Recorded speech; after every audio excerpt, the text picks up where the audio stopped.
Well, I've gotten a pre-briefing from China from our friends that we never worked for, who told me all the things to do. And one of them was, don't talk about anything in the hotel room. All the hotel rooms are bugged. You don't want to go with in the, go outside. You make sure that there's background noise, yada, yada, yada. I said, yeah. Okay. I kind of already know all that stuff.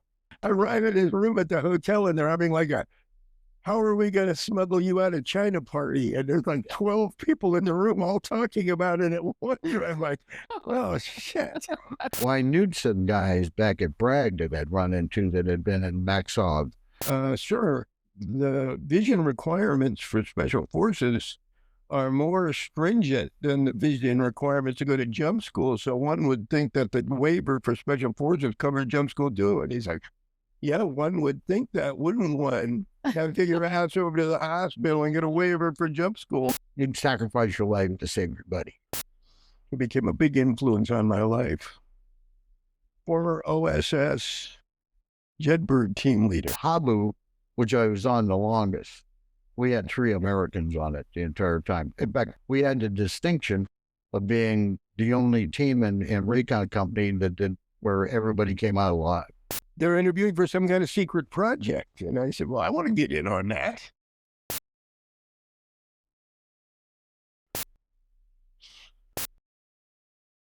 Sorry.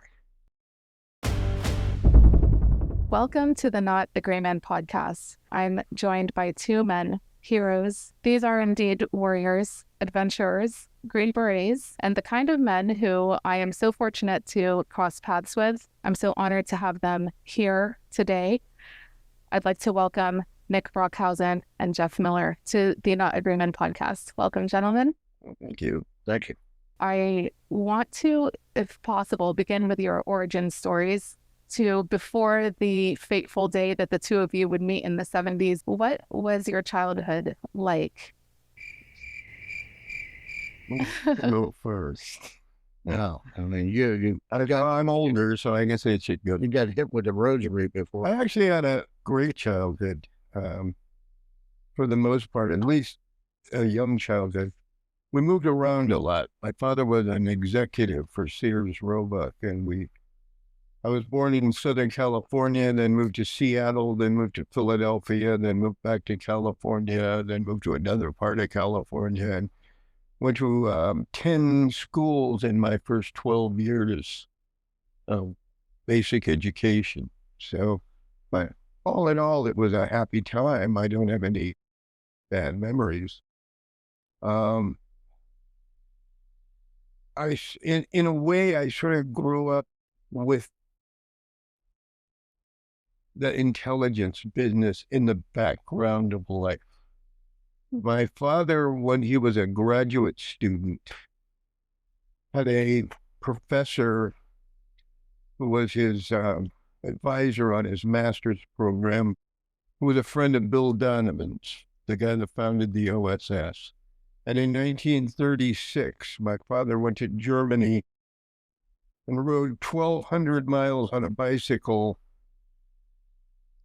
observing German remilitarization and passing the information on.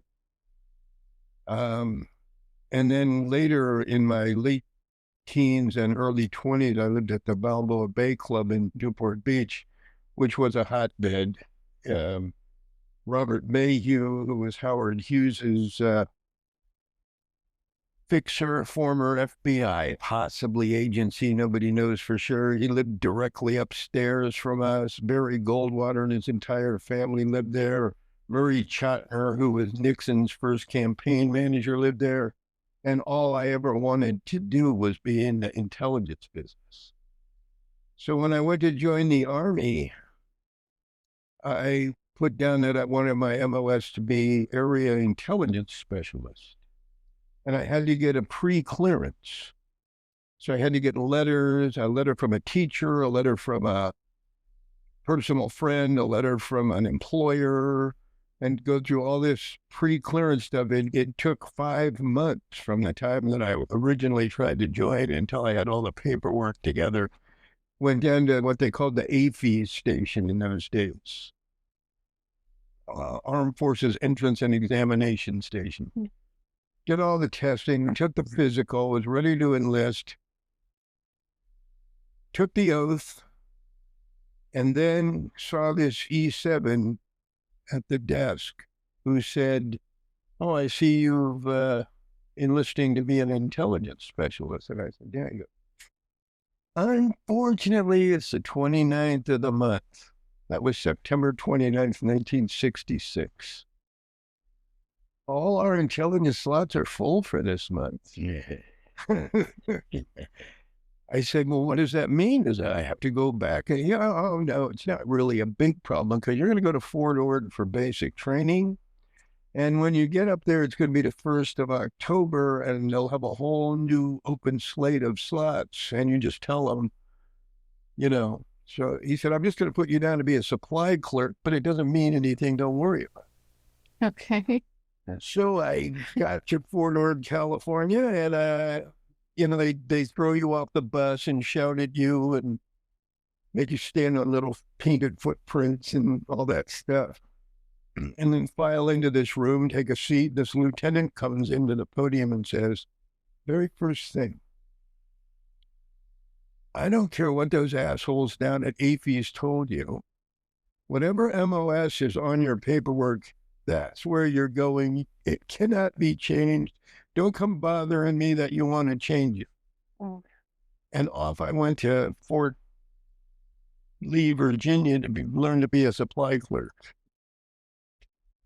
And after I got done with that, they sent me back to Fort Ord to Combat Developments Command.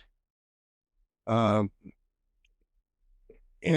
it was a stupid job. I hated it. I was working in a motor pool, going back and forth between Fort Ord and Hunter Liggett. And one day, a friend of mine who had been in the exact same situation, he wanted to be a helicopter crew chief, and he also got sent to be a supply clerk. And we were both there, and he said, "I'm going to go apply to be a pilot. Why don't you come with me?" I said, "Because I have substandard vision, and I can't be a pilot. I know that. There's no point in me even trying." He goes, "Oh, come on."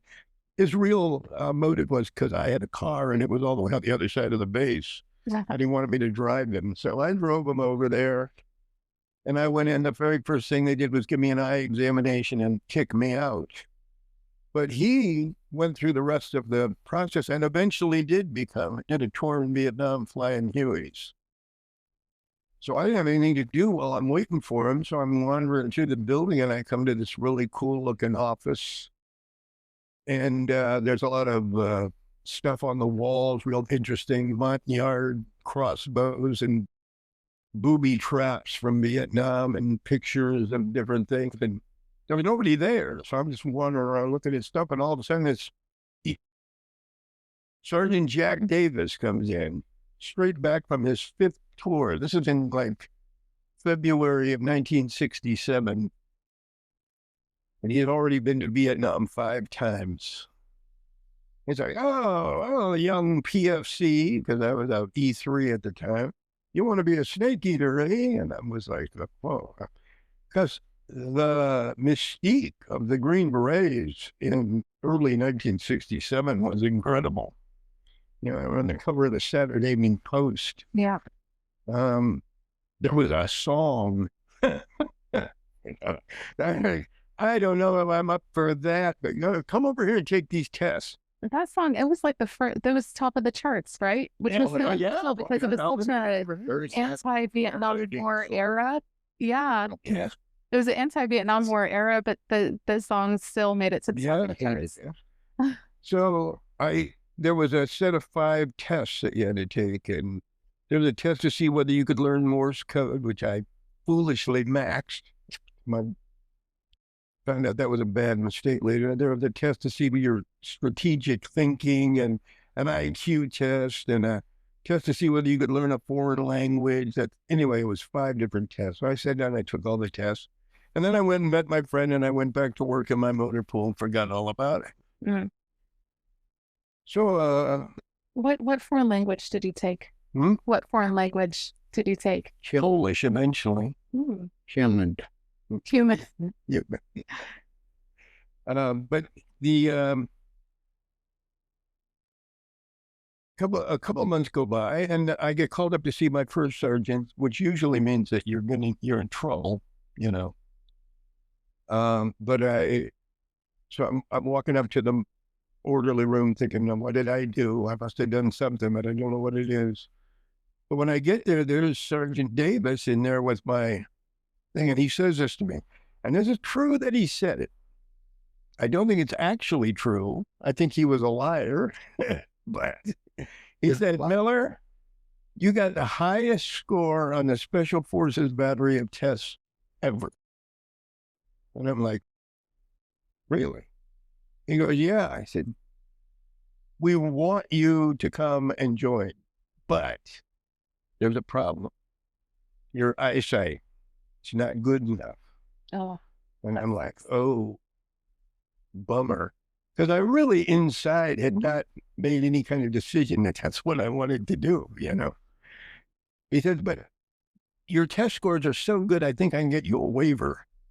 So sign these papers. So I signed some more papers, and off he trundles, and off I go back to my motor pool, and another 4 months goes by.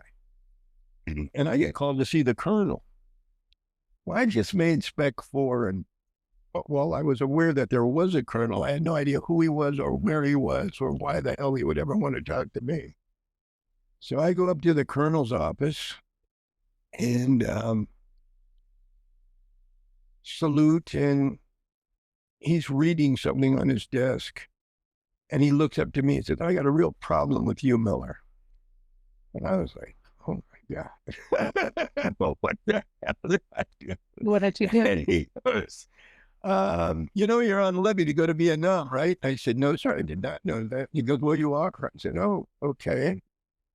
So my problem is whether to take you off the levy or not. So what do you think? And I had no idea what he was talking about. I'm like, what do I think? I didn't know you got a choice. I thought they just told you to go and you went, you know. And those other guys lied to me. Yeah. Twice. Yeah. Sometimes 3 times. And I'm like, I don't quite understand. So he said, well, I also have some orders here assigning you to jump school at Fort Benning, Georgia, and then follow on to Special Forces training at Fort Bragg, North Carolina. So what is it that you want to do? So I'm thinking to myself, okay, I hate my job here. And if I go to Vietnam, it'll be the same exact stupid job, only with incoming mortar fire. Or I can try this thing and see what the hell happens. Yeah. And, oh, sure, Green Beret. Ever since I was a little kid, that's all I ever wanted. And you think, oh, damn, Miller, I love your attitude. And off I went. So I get to jump school, and they say, well, you can't go through training. Like, why not? He said, because your eyesight's not good enough. I said, well, I have a waiver. He said, no, you have a waiver to go to Special Forces. You have a waiver to come to jump school. So I said to the captain, sir, the vision requirements for Special Forces are more stringent than the vision requirements to go to jump school. So one would think that the waiver for Special Forces covered jump school too. And he's like, yeah, one would think that, wouldn't one? Have to take your ass over to the hospital and get a waiver for jump school. Oh, no. So I had an extra week waiting to go to jump school, which I did. And I graduated, and I went to Special Forces training group. They made me a combo man because I got 100% on the code test. Went through the combo part of Special Forces training, all that. And got assigned to the 6th group, which was basically the Vietnam waiting room. Everyone there was either right back or on their way. So I'm schlepping around there waiting to see what's going to happen. And one day the sergeant major comes to me and goes, Miller, we think you're pretty bright. I don't know who we was, but that's what he said. How they didn't take a boat. He said, there's a very important person over at Moon Hall, which was a big bachelor officers' quarters building on Fort Bragg. He's looking for a Special Forces NCO. By then I was a sergeant. And every group is sending a candidate. There's 3 groups on Bragg at the time, the 3rd, 6th, and 7th. And you're going to go as our candidate and you're going to get picked because it would look really good for the 6th group if you got picked. I said, okay, I'll do my best, Sergeant Major. So I put on my dress uniform and went over to Moon Hall. I'm in a waiting room with, there was a staff sergeant from the 7th group, and another buck sergeant from the 3rd, and me. They called that a 7th group guy in first. He was in the other office for about a half an hour. He comes out. They called me second. I go in there, and there's this bird colonel who became a big influence on my life. Former OSS Jedburgh team leader. Wow. What was his name? And what was his name? His name was William Peach. Okay. Peitch. He's passed away, unfortunately. But you can still read about him. He says to me, Sergeant Miller, could I interest you in a temporary duty assignment to military intelligence? And I was like, oh, sir, do I have a story for you? So I told him what I had just told you. I told him the story of how I got there, and he wound up selecting me for the job. Wow. Which was a forensic examination of the intelligence failures that led up to the Tet Offensive that he was conducting on behalf of the G2 of the Army, the Assistant Chief of Staff for Intelligence, to find out exactly why there was the ability existed to surprise us the way it did. So I got to hang around with him for a while, and sort of that was my first real thing into the intelligence business. So that's how that's how it went. It was almost all accidents, and there were more accidents later, but well, leave those for now. Let Nick give you his story. Yeah, but I do want to say, I mean, it's incredible how it just comes full circle, and it's almost like you're destined to have been in the role that you were. Yep. And of course, to have met Nick, who comes with a MACV-SOG background, and I'd love to know about your childhood. What were you interested in? Warfare and unconventional warfare. Talk to me about those early years and what got you interested in the path that you took. Well, I don't know. The creation story is a hard act to follow. I started out, my family came from rural America, a small town in Minnesota.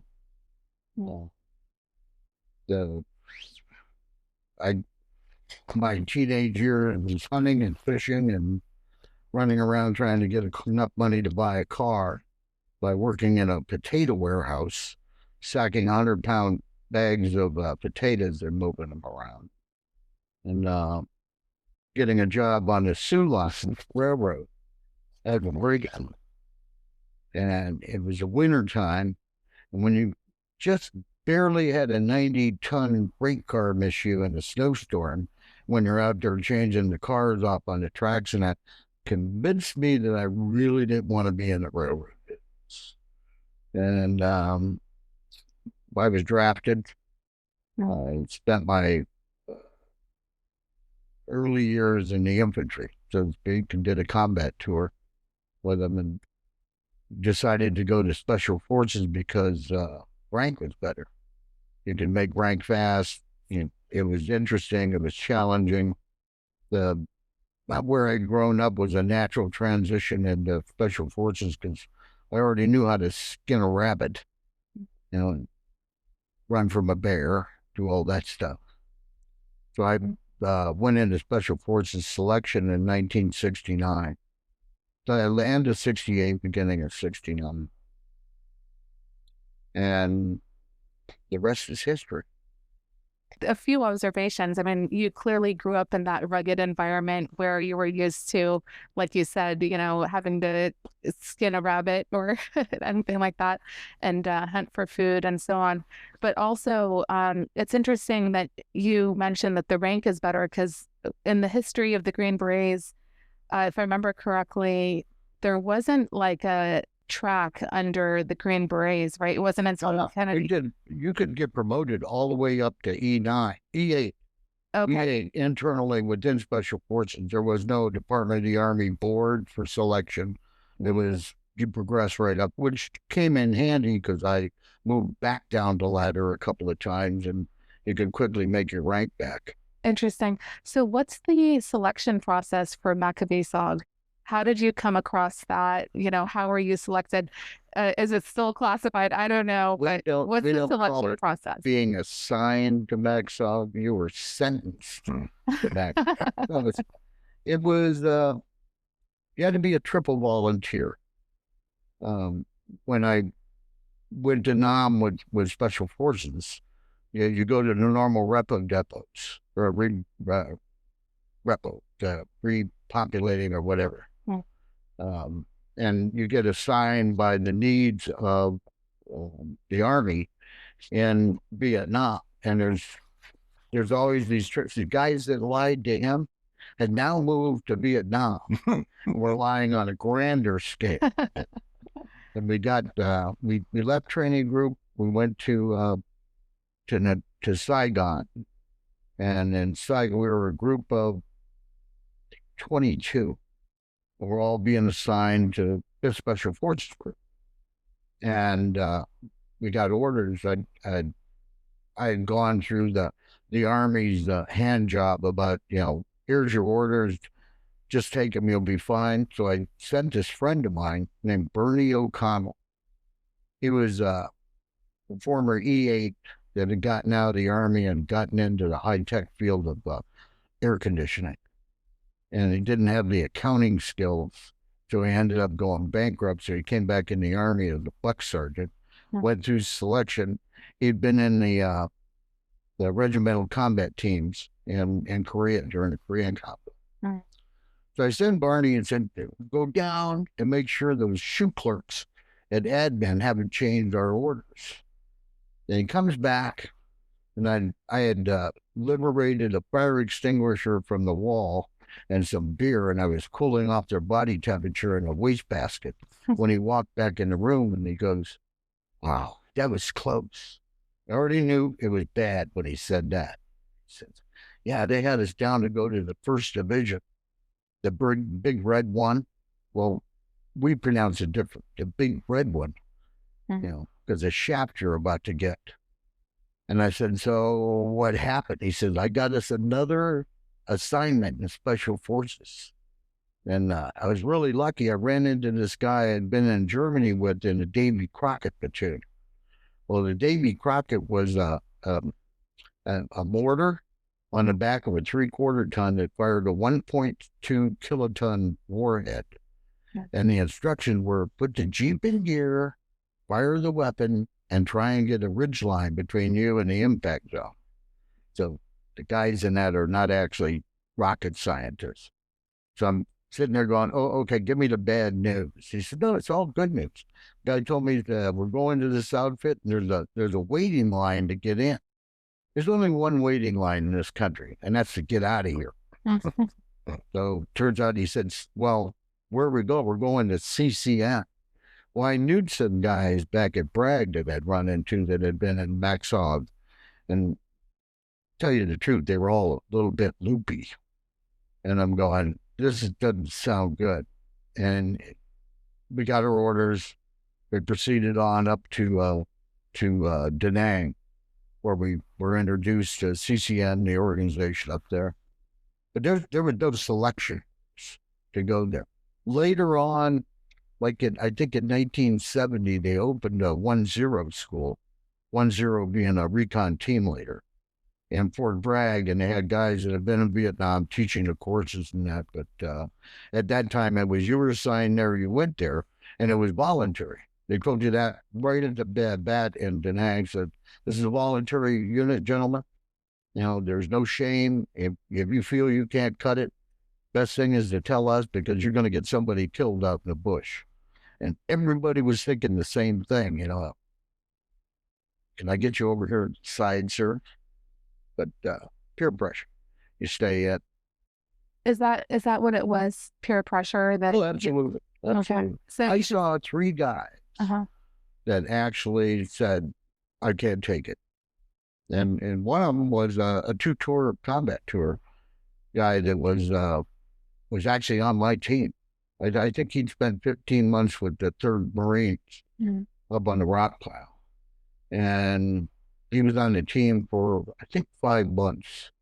And the Montagnards made the decision for him. He was shaky as far as the whole bit of difference between being out there with 150 guys for them to shoot at and being a small team of 5 or 6 guys. Infiltrating deep. You cracked. Yeah. And the yards told the 1-0 said, if he goes out with us again, he's not coming back. So Captain Manus moved him up to the top. And it turned out he was, we have what we call the AST.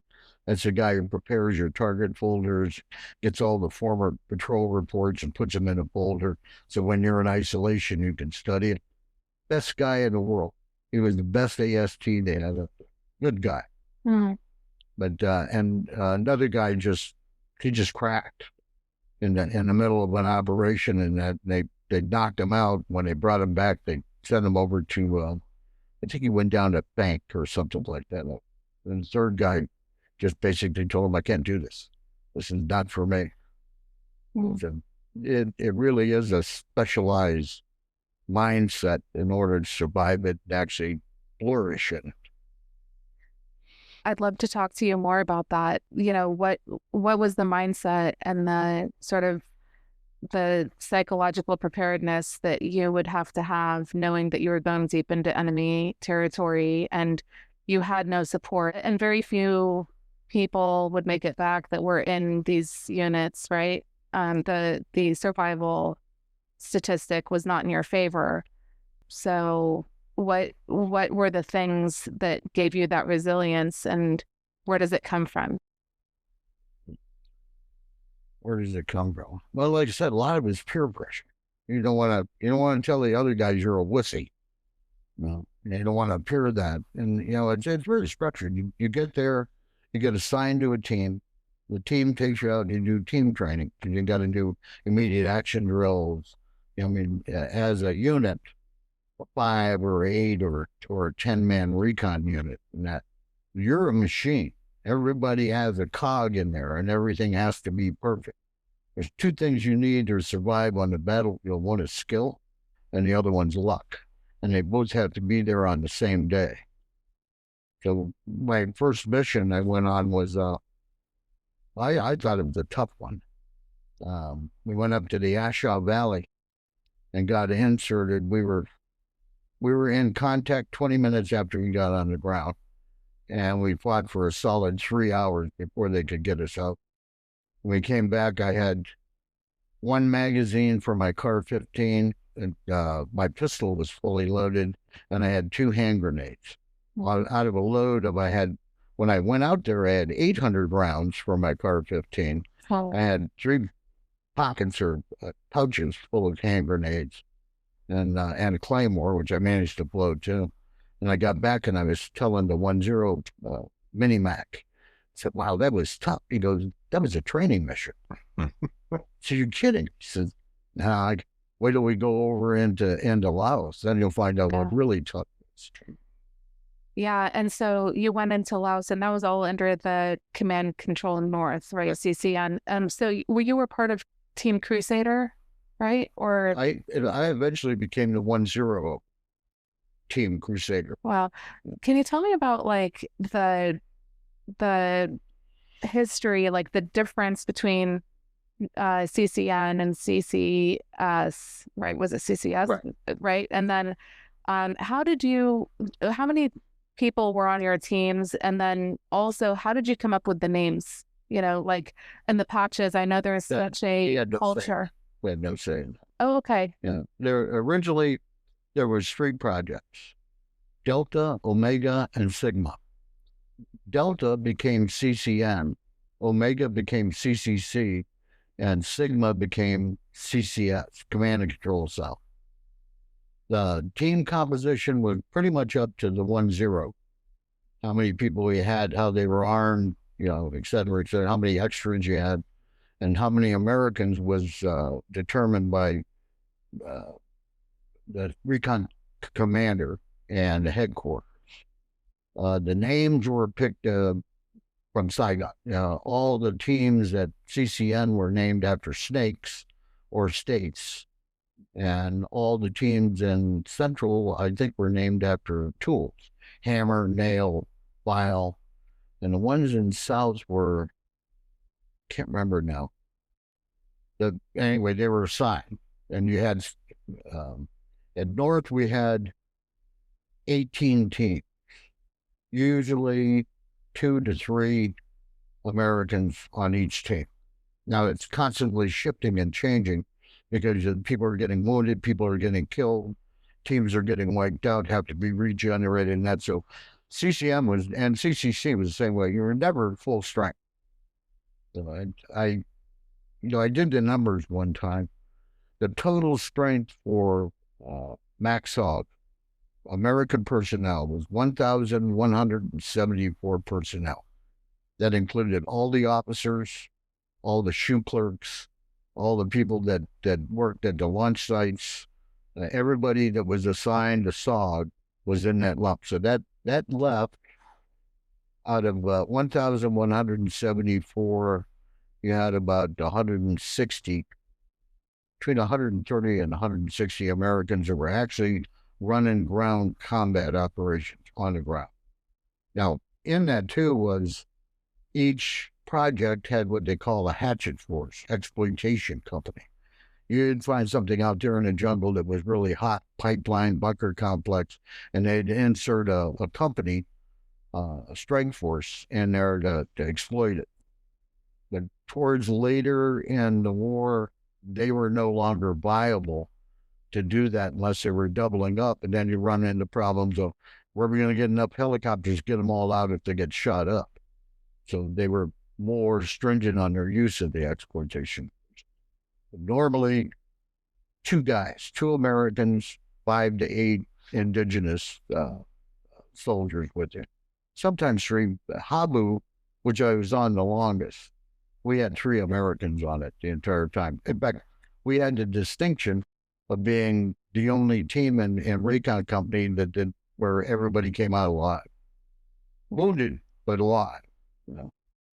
The first month I was there, second month I was there, we lost 2 complete teams. They got on the LZ, started moving out the LZ, gave a team okay to the Covey, and never heard from them again. Just completely wiped out. And that happened quite a bit. Can you talk to me about, how were the dynamics within the team? Were they like brothers? I was there for the violence after a while. Well, it's hard to explain to somebody who has never been in heavy combat. The feelings that you have for the guy on the right and the guy on your left, your battle buddies.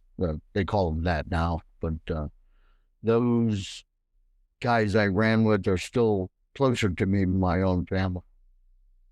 And it develops over time. After your 3rd mission, you're like a well-oiled machine. You think alike, you move alike. It's phenomenal how you adapt, and the Indians are special. Their Montagnard warriors are right out of the Iron Age in their tribal structure, and that probably some of the finest soldiers that you'll ever see. And I actually had them lay on top of me after I got wounded to keep me from being wounded.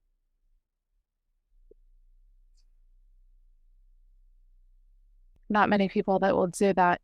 Yeah. Sorry. No, please. It's you owe them your life. I'm sure I would feel the same about you. Yeah. I went back to Vietnam. and actually located two people that had been on my team that had gone to the relocation camps after the North Vietnamese took over. One of them was missing his arm because all the little people were called SU, SCU, Special Commando Unit. And they had that tattooed on their arm. And the MBA, anytime they saw that, they just chopped a limb off. But I ran into two of them and managed to get them some assistance to get a better life than that. They were living as beggars on the street in Da Nang when I found them. Wow. But loyalty, you also showed to those people that played such a pivotal role in your life story and all of that, I'm sure they're just in a great debt of appreciation to you for that. People ask me, well, how did you guys do this? I mean, it's, you were giants on the battlefield and all that. Like, poppycock. We were special forces. It was just another special forces assignment. And I've seen it happen in Central America. I've seen it happen in Iraq and Afghanistan, where they rise to the occasion and do extraordinary things. Yeah, I would second that. It's incredible, the strength of our military and just the tenacity and the grit that comes with people who are willing to serve and really sacrifice for a greater purpose. You never think of that. I mean, that was the furthest thing from our minds. That sacrifice. We thought about that every day, that it could happen, but it wasn't, an intentional. I mean, you'd sacrifice your life to save your buddy. But as far as, we did it for the American Republic and all that, no, we did it for each other. We were given an almost impossible job, and we managed to pull it off. You guys changed the course of history, both of you, and Jeff as well. When I think back to that era, I don't think people realize how close the United States was to really failing on a global stage. I speak on behalf of so many generations that have come after you, and that hopefully, in 100 years of watching this at some point, my children's generation and beyond, that really just owe you such a debt of appreciation and have so much gratitude for. It is a sacrifice what you guys did. Please, I'm going to have to get a new hat. It's starting to swell. So, coming back to the United States after being through combat and losing friends, losing that, you guys were still very young. There is a loss of innocence, and I was 24 when I came back. 24. I was 18 when I first experienced, 19 when I first experienced combat.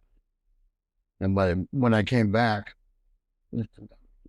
I was messed up in the head. I'm looking back on it now. Still in it? Yes, I still am, and I'm armed. Yeah. But it's, I drank a lot. All my peers were that way too. And alcohol was a release. You didn't realize it at the time. It was just, let's go get hammered, because you don't think about things in your past.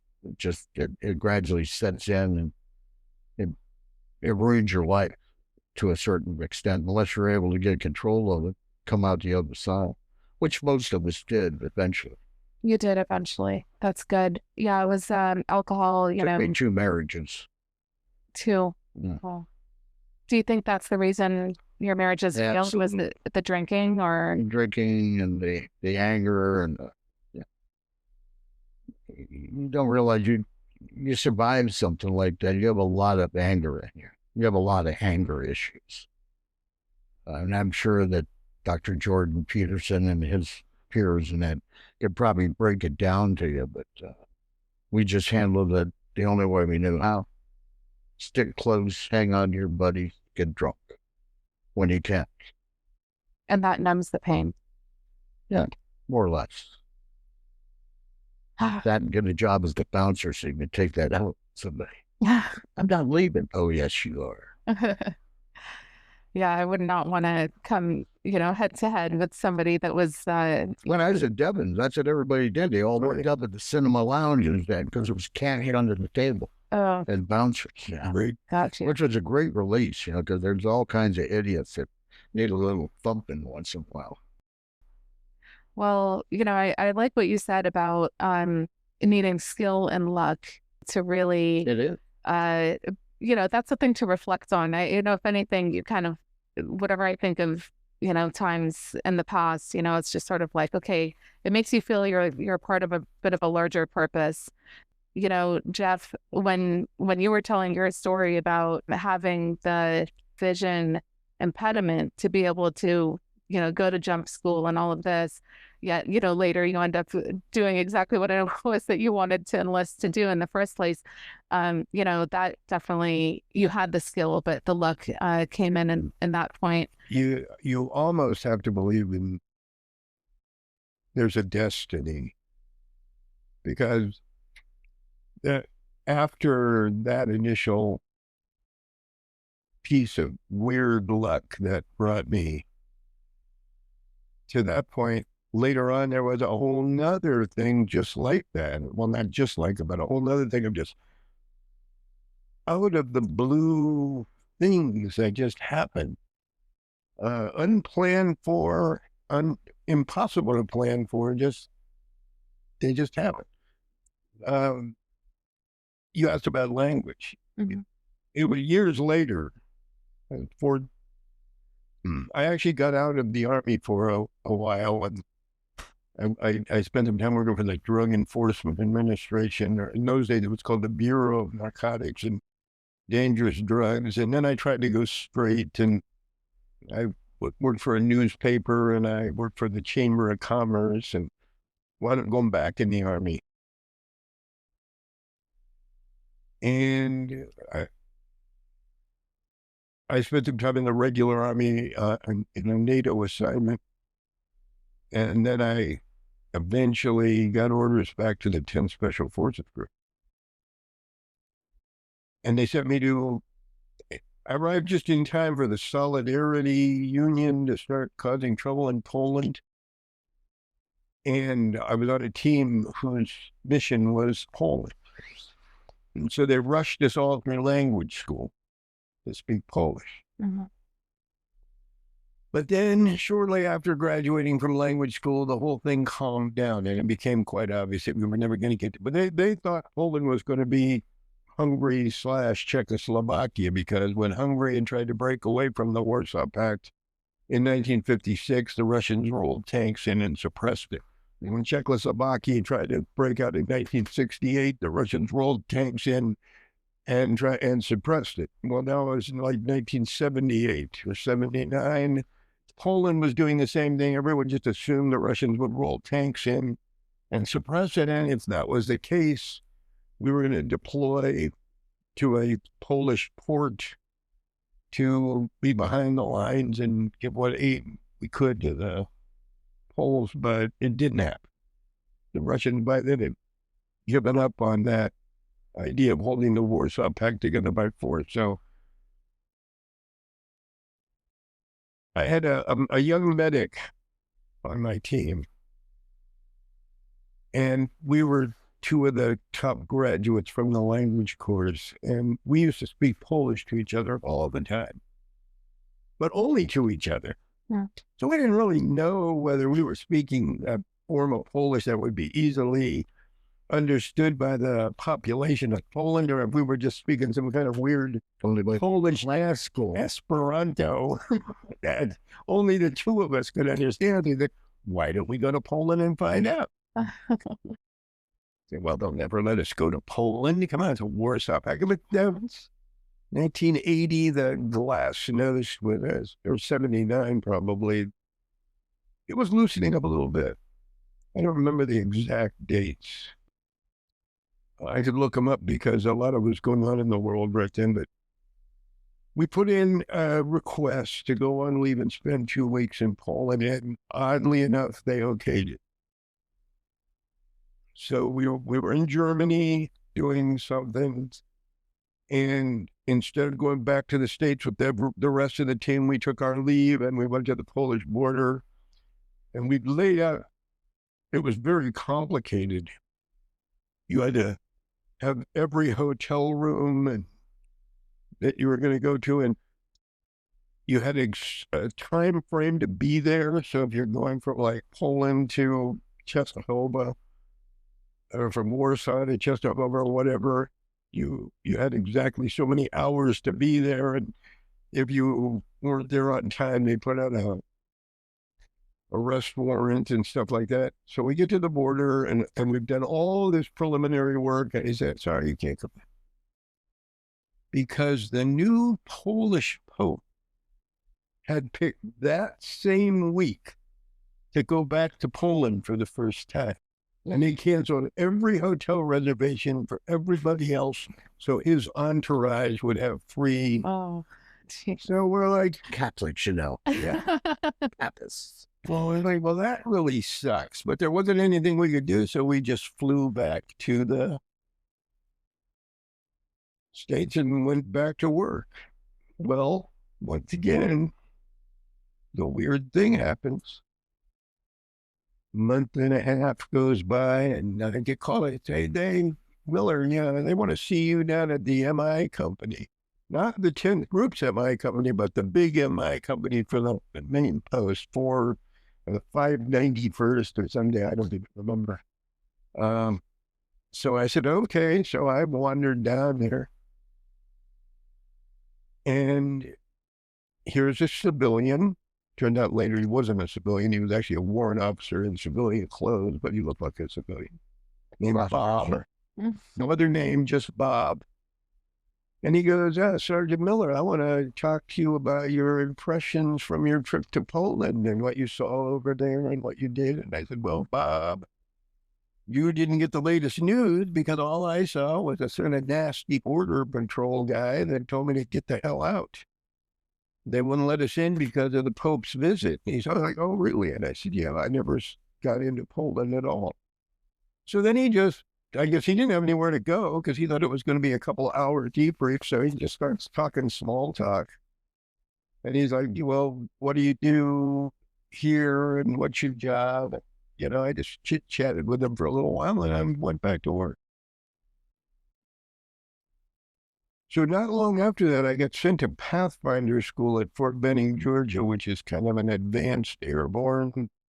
Then they teach you how to set up drop zones and how to set up landing zones and be a kind of a bush air traffic controller and stuff like that.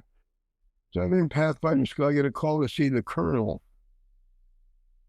And I go into the office after the day's schooling is over, and there's Bob with another one-syllable name civilian named Norm. So Bob and Norm said, we want to take you out to dinner. And I said, I'm not sure I'm allowed to leave the post because I'm in student status here. And they said, oh, don't worry, that's all been taken care of. You have any civilian clothes? I said, yeah, we'll put some civilian clothes on and we'll pick you up at 6:30. So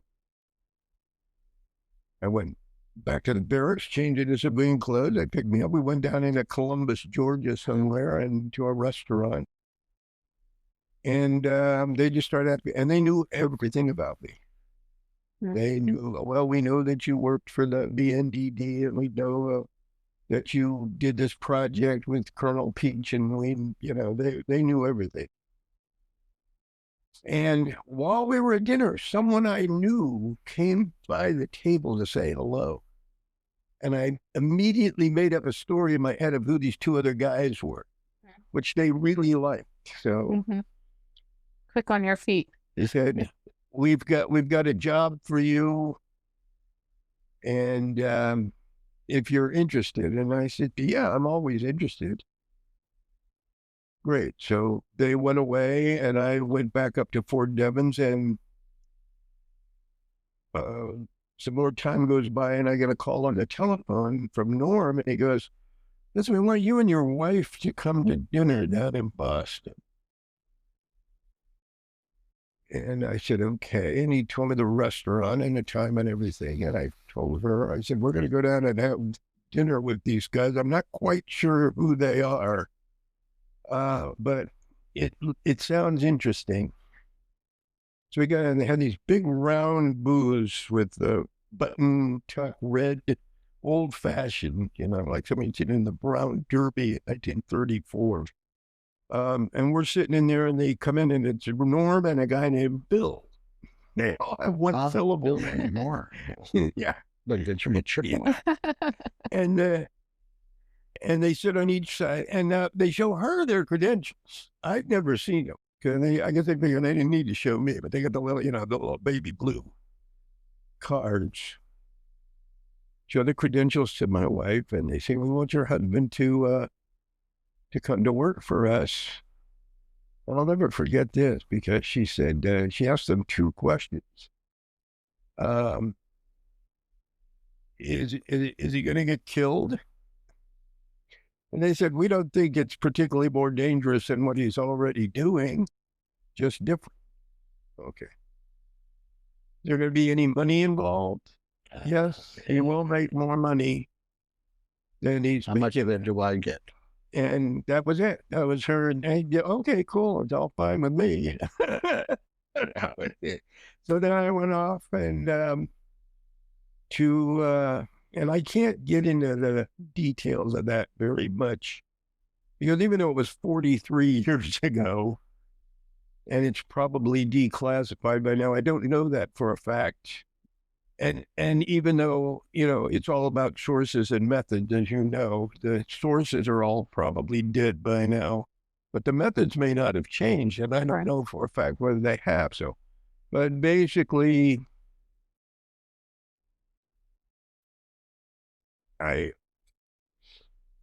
they were a military unit out of Fort Meade, Maryland, who did a lot of completely off the book stuff, did a lot of stuff with the civilian intelligence community, and eventually wound up taking functional control both over the unit in Berlin that Nick was in when it changed its name and mission statement slightly from Detachment A to PSSE. Pissy. And then in a whole new thing that was being created at that time in Northern Virginia. So I got in on all the early formation of that. The elite of the elite, like everything else. And they formed it up because they got tired of being lied to by the Central Intelligence Agency. Yeah, well, it grew out of intelligence failures around the Iran hostage situation. That was it grew around basically three people, Lemke, Meadows, and Scotty McEwen, who took on an intelligence assignment that the civilian intelligence agencies were either unable or unwilling to do. Mm-hmm. So it grew up. It was based on those three guys, and grew into whatever the hell it is now. It was there's some funny stories about typical Army. The first thing they did was go over everybody's 201 file, and they picked the people based on what was in the files, and they all went away, supposedly to Fort Belvoir, Virginia, and that's where they told us they were going.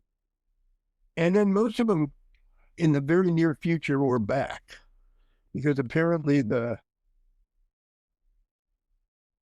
it wasn't an efficient way of choosing people by just looking at their 201. So you don't really know anything, So about 80% of the people that disappeared on the first go around wound up back, and they weren't allowed to say anything, although some of them probably said more than they should have. And then a short while later, they started doing in-person recruitment. So I was, by then, the NCOIC of counterintelligence at the 10th Military Intelligence Company. So I'm over on group headquarters one day. I see a bunch of my friends standing in line in the hallway. I said, "What are you guys doing here?" And they said, "Oh, they're Captain McGuire, who was a captain that had been a team leader in our unit, who I, in fact, had gone to ski school with in Italy, had left, and he was back, and he was wearing a blue suit that had a really dark tan. And he's got some other guy with him, and they're interviewing people in group headquarters." Why? They're interviewing for some kind of secret project. And I said, "Well, I want to get in on that."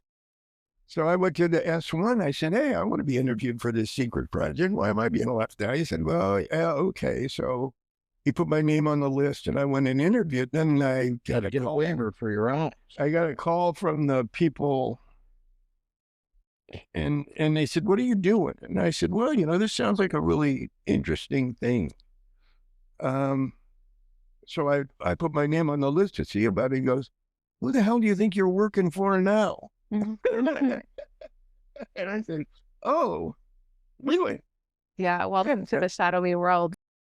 So it's something that you both sort of alluded to, and I'm curious about how it sort of started to translate into your relationships when you were back in the United States. How did you deal with the secrecy?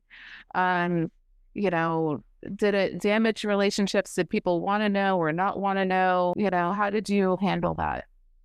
You were told not to talk about it. You didn't talk about it. Yeah. And what They didn't have the need to know. They didn't need to know. Mm-hmm. And so a lot of people don't understand that. They think you're being evasive. Yeah. Or you're out and out lying to them. And in most cases you are.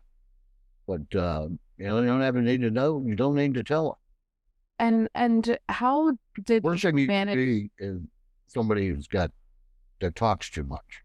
Right. Because before the counterintelligence people find out, somebody in group will find out, and when they lay the law down on the whole team, then the team will take you out and beat the snot out of you until you learn to keep your mouth shut. Yeah. This is interesting to hear because, now, like there's such a transformation in the culture of secrecy, probably because of social media. How do you view the younger generation when it comes to attracting that? The culture is still there amongst the younger guys. There's told to keep your mouth shut. Keep your mouth shut. There's good people in the younger generation, extremely good. I feel a little sorry for them because they're much more structured than we were. We had a lot more latitude than they do. We had rules we had to follow, and we followed them. We did too good of a job being quiet profession. Most people didn't know really what Green Berets were until around the late 70s, early 80s. It was small. Actually, you got to industry, right? The height of the Vietnam War. Mm-hmm. There was never more than 6,000 special forces that were fully qualified in the world. And they got down as low as 1,200 in the mid-70s. Yeah. There weren't that many at all. Wow. So, I mean, we're only talking now because everything is almost 50 years in the past, at least 40 years in the past. I wrote my first 2 books, and they sat in a container for 5 years before I ever went to find a publisher for them. And that was only after John Plaster wrote his excellent books, and they started publishing things about SOG. And they finally, some of the stuff is still classified, but most of it was declassified in the mid-90s to late 90s, and came out. Well, I love the storytelling that you both, have undertaken right now. You co-authored Vagabonds, Tourists in the Heart of Darkness. There are so many great stories inside of here, some of which we will touch on. And it is such a great book and stories that are inside of here that I believe now you're working with Showdog Studios to put together a mini-series that brings back that Cold War era spy thriller to the mainstream media. And, it's great because, back to one of my earlier points, it's a time in history that people know very little about, and people do not realize how close we got. It's just scary, to think of how close we got. And, I appreciate that these movies are starting to come out, and this miniseries, which is tastefully and appropriately called American Ronin, to describe what the two of you had gone through and into. So can you talk to me about the process of writing these books? And Nick, I know you also wrote Whispers in the Grass and another book about the SOGs. Yeah. Is it a cathartic process? I wrote the first book, which became 2 books after I sent it to a publisher, and they were like, "This thing's like Solzhenitsyn, you need to cut it down some." And I cut it into 2 books, but I wrote the first book as a catharsis. It was I had gone through a rough time in my life, and I went down to live with the guy I spent almost 2 years running recon with. He was living in Alabama, and while I was there, I discovered computer, and I wrote the book, and I put it down. I did not write it for the public. I wrote the book for the 80 or so guys that shared my experiences.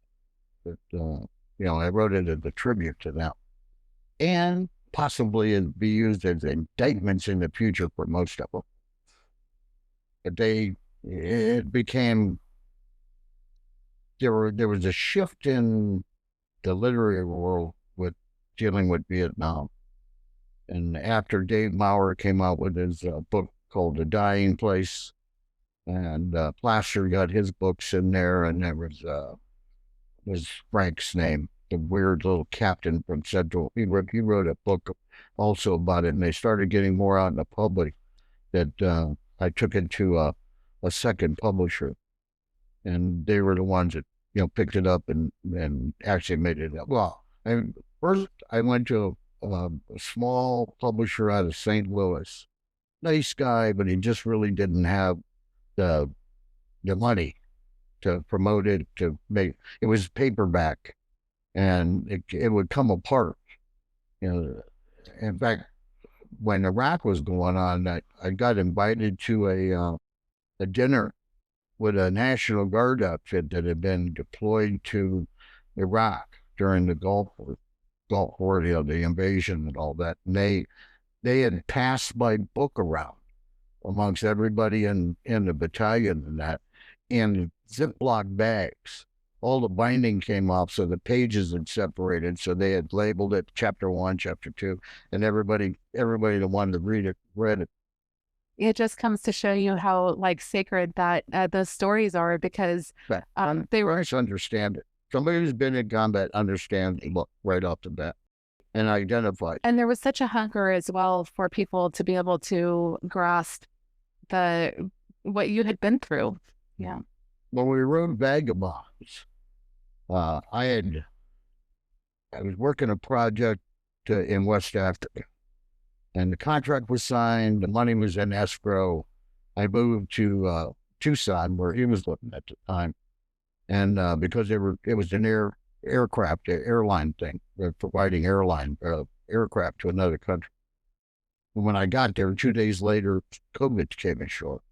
Oh. And we were everybody's locked down. So after we watched everything on Netflix, we were sitting there going, what are we going to do? Why don't we write a book about what we did after we got out of the military? Nice. So we sat down and collaborated, banged the thing together in 67 days, start to finish. Nice. That's great. Well, and you're such both prolific writers. It's such a wonderful read.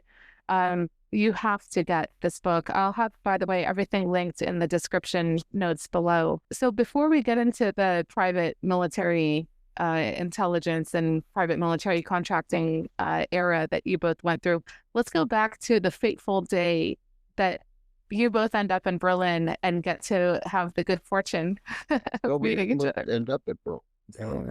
Actually, we met where did you meet? I thought you met in Berlin. In Air Base right outside of Stuttgart. my favorite. Oh, it's In, smart. Oh, but Yeah, it was. I don't know why I It thought you was guys so met in traumatic. I have Berlin. no idea. Okay. It was traumatic. Well, take us back to that day. What were your first impressions of each other? Oh, well. A new brotherhood that would never be broken after that. I mean, there was no thought like that at the time. Just two SF guys. And one escaping from the MP, One drunk and the other one being dragged into perfidy. Okay, let me guess. You were escaping the MP. yeah. There's the annual exercise in West Germany, which is practice for NATO War Plan 1034, whatever the hell they call it, where the Russians got drunk and decided to go to France for breakfast. They poured through the Fulda Gap with their tanks, and NATO's at war. They have to fall back, and then they bring in special forces teams to build up the local population for resistance and all that. The whole thing's based around that concept.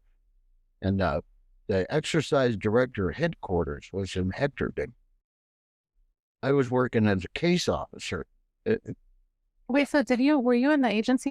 Let me say this once for all. Oh, okay. I was never employed by the Central Intelligence Agency. Mm. Now, people that have been cannot actually pronounce that. Central, they'll call it the firm, the post office, the people in Langley, but they'll never say CIA.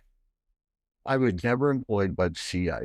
This was a total military thing that was set up with the agency participating in it. When the balloon went up, they were supposed to give us paperwork, so we could pass for our cover and all that.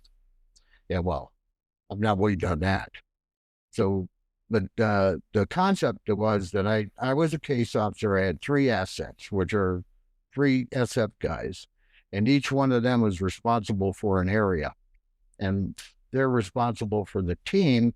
They're going to jump in some dark night, and land on the ground, and they'll blow up targets, and they'll develop an underground, and they'll do an ambush, maybe do a kidnapping of a local official, whatever's on the books and that for the play of the exercise. And I was heading back to Hector Dingen, where the headquarters was, because I was bringing in the impact reports from my 3 areas. As I come in the back gate, there's this long road that goes down like that. It's kind of open over here. And over here is a big dirt berm, kind of maybe 100 yards ahead of me. And there's a crossroads. It goes over to where all the buildings and the tents are for the exercise. As I'm coming up to the crossroads, I see this staff car, military staff car, coming at me at a high rate of speed in reverse. As it scoots across in front of me, it goes up the berm, and the berm had, there was the Air Force outfit. The Air Force is really nutty about this. They love this stuff. The commander of the post, White, had commissioned a flower garden to represent the patch that they wear on their shoulder. Some insect eating a meg or something, And they got it all done in blues and yellows and reds and all that. And things like 25 feet tall, round thing. And his car goes up there, does donuts around there, flowers flying everywhere. And that stalls, slides down to the bottom of the hill. And then I get out of the car and see if anybody's hurt. I walked up, and this fell out of the driver. You can take it from here. Well, then clean it up. that was our initial meeting. I already knew who he was because you have lots of mutual friends. Like my team sergeant at the time had been with him in Berlin and had just come over to Devon's and taken over the team that I was on, the Pinguini. So Pinguini's in the book. Oh, yeah, You want to know about Pinguini? You'll read a lot about Pinguini here. He's a piece of work. Okay. But sorry to cut you off. I do need to ask, does Pinguini look like he sounds? How did he get that name? Oh, he walks like an emperor penguin. Okay. But I can martial art. I can show you, but I have to ask, can we take a break? Yes. My son bought me a motorcycle for my birthday back when I was about 63. a youngster. And I wanted to give it a run, so I ran up the coast to go to a Special Forces Association meeting, which I hardly ever went to, but I knew it was happening, and I wanted to take the motorcycle for a long ride anyway. So I ran up to it, and this colonel was there, Tim Heineman, and giving a talk about what was going on in Burma. And there was a picture of a 11-year-old girl who'd been raped to death by an entire battalion of Burmese. Holy Christ. And I said, at the end of the talk, he said, we need all the help we can get. Is there anybody who'd be willing to volunteer? And I just put my hand up. And then I talked Pinguini into going with me. So the two of us went off to do that. And it was a completely spur of the moment, insane thing to do. But I look back at it now, I almost died there. Showed me a picture of Pinguini, and he looks just like he sounds. So how did you meet Pinguini? He was my team sergeant, and he arrived. I think he was the third of 5, and that's one of the reasons that I was getting disenchanted with the Army, was because of that turnover. In 6.5 years, we went through 5 team sergeants. Pinguini was there the longest. But this constant rollover, and one of my ridiculous fantasies when I was getting out was that, if you could put your own team together and keep it together, you could do fantastic things as a civilian. Never worked out, but it was a fantasy, and it was one small part of the decision to leave the military in 1982. That and the fact that other people were getting out, and I thought, well, there's a makings of a team, assembling there. And, but so, yeah, he just showed up from Berlin, and I think he replaced Roberts, who wasn't going to Berlin. There was a lot of back and forth between the Fort Devens and Berlin in those days. So that's how we met, and we hit it off right away. Wound up doing a lot of interesting things at Fort Devens. At one point, near the end, the Pinguini had been given a special charter by the commanding Colonel Davis, who was recently awarded a long-deserved Medal of Honor by Joe Biden. Oh, good. Too bad he had to get it from Joe Biden. Yeah, and at least he got it. I feel for him and Dakota for the same reason. But Colonel Davis had given Dennis a special charter, and he picked 2 people to be on in his tiny group, and I was one of them. And the other one went on to be a sergeant major at the organization that we were talking about briefly before. Yeah. So that's really cool.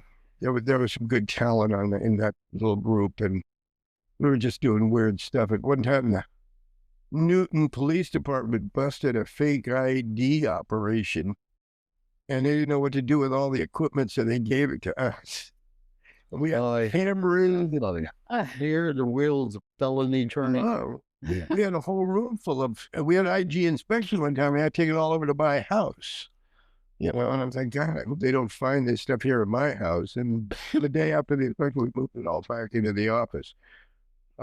We could make Massachusetts driver's license, concealed weapons permits, IDs from all kinds of different state agencies. I mean, we were. I've been looking at me talking. Yeah, this was before that came back. He's like, I don't know you. Nick was still in Berlin. Oh, you got it. Nick was still in Berlin when that was going on, but he came over and caught the tail end of that in the last couple of months. Interesting. So let's talk about Berlin. What were each of you doing in Berlin? Well, I was in the detachment in Berlin. Detachment A. Can you describe to the viewers what that is? Okay. The Detachment A is the 39th Provisional Special Forces. And there was actually 3 outfits that were similar in TOD. One in Korea, one in Berlin, and the other one was in Taiwan. Yeah. And each of them had a specific mission. When Berlin's was different than Korea was different than Thailand, but all of them were special forces assignment. Berlin was and its table of organization and equipment, TOE. It consisted of 6 teams of 10 men each. But they changed it later to 12. So, but you're never fully up to strength on any team anywhere, because people are going to school or they're rotating to a new assignment, whatever, injured in a car wreck. But they're basically an A team. You've got 4 different MOSs, medics, engineers, weapons, and Sparkies. What are Sparkies? Combo. Okay. We call them Sparkies, but they deserve it too. But and its mission was a stay-behind mission. In the NATO war plan, again, the Russians get drunk, decide to go to France. Everybody pours in. You're already 500 miles or 500 kilometers behind the front lines when they do that. So the plan was for, as the situation degraded for NATO, eventually they would try and send all the dependents and Americans that were in Berlin out, evacuate them out. And at that point, or shortly before that, we were supposed to disappear. And each team had its own plan, had its own area, had its own targets, all working in conjunction with each other to disrupt the Soviet-Russian war machine by blowing up switch yards, derailing trains, blowing up power plants, knocking down telecommunications, taking out key personnel, basically killing them. Setting up an ambush for the commander of the 3rd Guards Army, if you got lucky enough, and kill him and everybody with him, was one of the things that was a target of opportunity. Although some teams actually had personalities and a folder already pre-planned. Whoever was in that slot was going to be the target. So, and in Berlin, you're constantly doing target analysis. You're constantly looking for ways to breach the wall, going over to the east and actually surveilling the targets that you had over there. And later, I went there in 1976, and by 78, we had picked up the counterterrorism mission. We were the designated hitters. If there was a if there was a terrorist attack in Western Europe, we were the ones that were going to respond to it. Then Charlie Beckwith started forming up Delta, and there was an outfit called Blue Light. Oh, tell me about Blue Light. I hear about this, and Blue Light was interesting because Blue Light was just like what I was saying. It was an SF assignment. They were given the assignment of, prepare for, what do they call it, warfare, multilateral, help me out here. What do they call it now when you're working against the terrorists? Yeah, anyway. Counter-terrorists. Yeah, well, anyway, they were given that mission. And it was out of the 5th group, I believe. But they drew people from some of the other groups in that, and they started specialized shooting programs, working on tactics, working on equipment, etc., and had all that wound up and was ready to go. And they had a thing called SOT training, with special operations training, that was being conducted out of Mott Lake, and Blue Light was part of that. We had teams coming in from other groups, like the 10th group, and that they were being trained up in the same thing. pass on the skills. When Beckwith got the permission to form up Delta, he basically raped Blue Black. Went in and got the instructors that were the best, got the best equipment, got all that. He actually came to Berlin. By that time, we were in full swing. We were actually operational and had passed our readiness tests, and that we were it. Something happens, we push the button, you guys are going.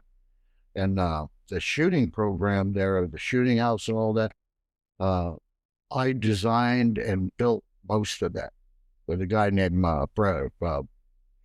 Bradley Cooper. He just died like last week. He was the engineer. And we built the ranges so we could, shooting in an urban environment, shooting in a CT scenario, and that's totally different than open land warfare. So it requires special skills. And we were the first ones that were, when we do a room entry, we were using mannequins. We started out with paper targets, and it was too one-dimensional. Right. So we worked to deal with the German police. They got us a bunch of mannequins, and we'd dress them up in different outfits and that. And then some of them would have a gun, some wouldn't. And they'd be spotted around the room with furniture and everything. And then we were firing during the training phase, we'd probably fire 1,000 rounds on a team in a week, and your individual weapons and that. And you got good. The thing is headshots. If you can't trust the team to hit a target lethally, then how are you going to guarantee the safety of the hostage? So we started sitting on the couch next to the target, standing next to the target in the corner of the room and actually live fire shooting. All the time I ran it, we never had one accident. 2 months after I left Berlin, somebody shot another guy going to the room, squeezed off around. It happens. But we were very, very careful on how we did our training, a lot of control on it. But the mission was counterterrorism and the stay behind mission. Separate, but they shared skills in some cases. It's so incredible, like the amount of responsibilities that you guys covered, within your units, because, counterterrorism, like you guys were the original counterterrorism units out there, before, GWAT and all of this, which we can get into. So with the blue light teams, like, were they the same type of selection process as sort of the MACV? Like, it was just like not really a selection process. It's you got called in based on your skill set and who you knew. They filled the slots, and then they said, well, how are we going to train up to do this? And they came up with a training program internally. And that's pretty much how special forces works in most cases. You don't have we got to go to a special school in order to get on this program. You got a mission, train for the mission. Yeah, thanks so much for that. There's so much, there's still a lot of mystique around those early days of the Green Berets and Special Forces, because it really set the path and paved the way for all the other Tier 1 operators that came up after that. So, Jeff, what about you? What got you to Berlin? Well, I never served him. I only visited, because there was cross-pollination between the 10th. The 10th group had the full responsibility for Europe. It was basically the Cold War against the Russians, division of special forces at the time. We had a battalion in Bad Tools, Germany, 2 battalions at Fort Devens, Massachusetts, and then the Berlin was not quite part of the 10th, but very closely related, because most of the people there had been in the 10th. A lot of people that left there came to the 10th, so there was a lot of crime. So we do a lot of things with them, and when we did the flintlock exercises, like he was talking about having the assets. Well, there was several times that I was on a team that worked with an asset that came out of Berlin, and we'd be down in the Neckar River Valley or somewhere, in Bavaria or wherever it was, and you're always working with people. So everybody knew everybody pretty much. And I had people from my team left and went to Berlin. Some with tragic circumstances, like Phil. Poor Phil. But and like I said, Weenie left Berlin. Another one syllable names. Yeah, and came to and took over as team sergeant of the team. So there was a lot of back and forth, and we knew each other quite well. Well, Special Forces is different today. I think they stay with the same group, and during our time, you went from group to group to group. You know, I mean, like, well, you got, except for the Red Empire, the disco boys from the 7th with all their bling and that, and pretty much stay in the 7th. But in those days, well, they had the 8th then in Panama. Yeah. So the 8th and the 7th had South America and Central America. 10th had Europe. The 5th had Vietnam and Asia, and the 6th and the 3rd were Middle East. Yeah, so the 6th had Iran for sure. Yeah. A lot of people from the 6th, when I was there, were getting sent to school to learn Farsi. Yeah. But Vietnam was pulling so many resources that, like I said, more than anything else, the 6th was a waiting room. I see. It was. But then it became incredibly important. Yeah. Well, if the guys that were getting sent to like do Farsi and that are guys that had been in Vietnam long enough that they probably were going to make them go back again. So then they get to go on their 2nd, 3rd, 4th tour. Yeah. So then they get to go do stuff to study, you know, Iran or any of the Central Asian areas. But it was a holding area. Yeah. Guys coming back went to the 6th. Yeah. Before they went on to their next assignment. So if you had to sort of like, you know, at the time, the view from the inside was like, what was the cool group that you wanted to be part of? If you had to like rank them, the Rolling Stones. Well, in the 70s, for sure, it was the 10th. Yeah. And wasn't 10th group, that was actually like the first group, right? But they just out of another psychological operation, right? Where it's like, all you guys out there in the Red Empire, listen up. 10th was the first. It was the first, but they called it like there were so many, right? First was the 3rd. Yeah. Yeah. Well, when they started it, they wanted Russians to think there was much more than there actually was. So they called it the 10th with the assumption that there were 9 others, you know, the Russians didn't know about. I don't know if that worked, but that was the thought process. Well, I liked it better in the old days because by going to a different group, you went to a different culture.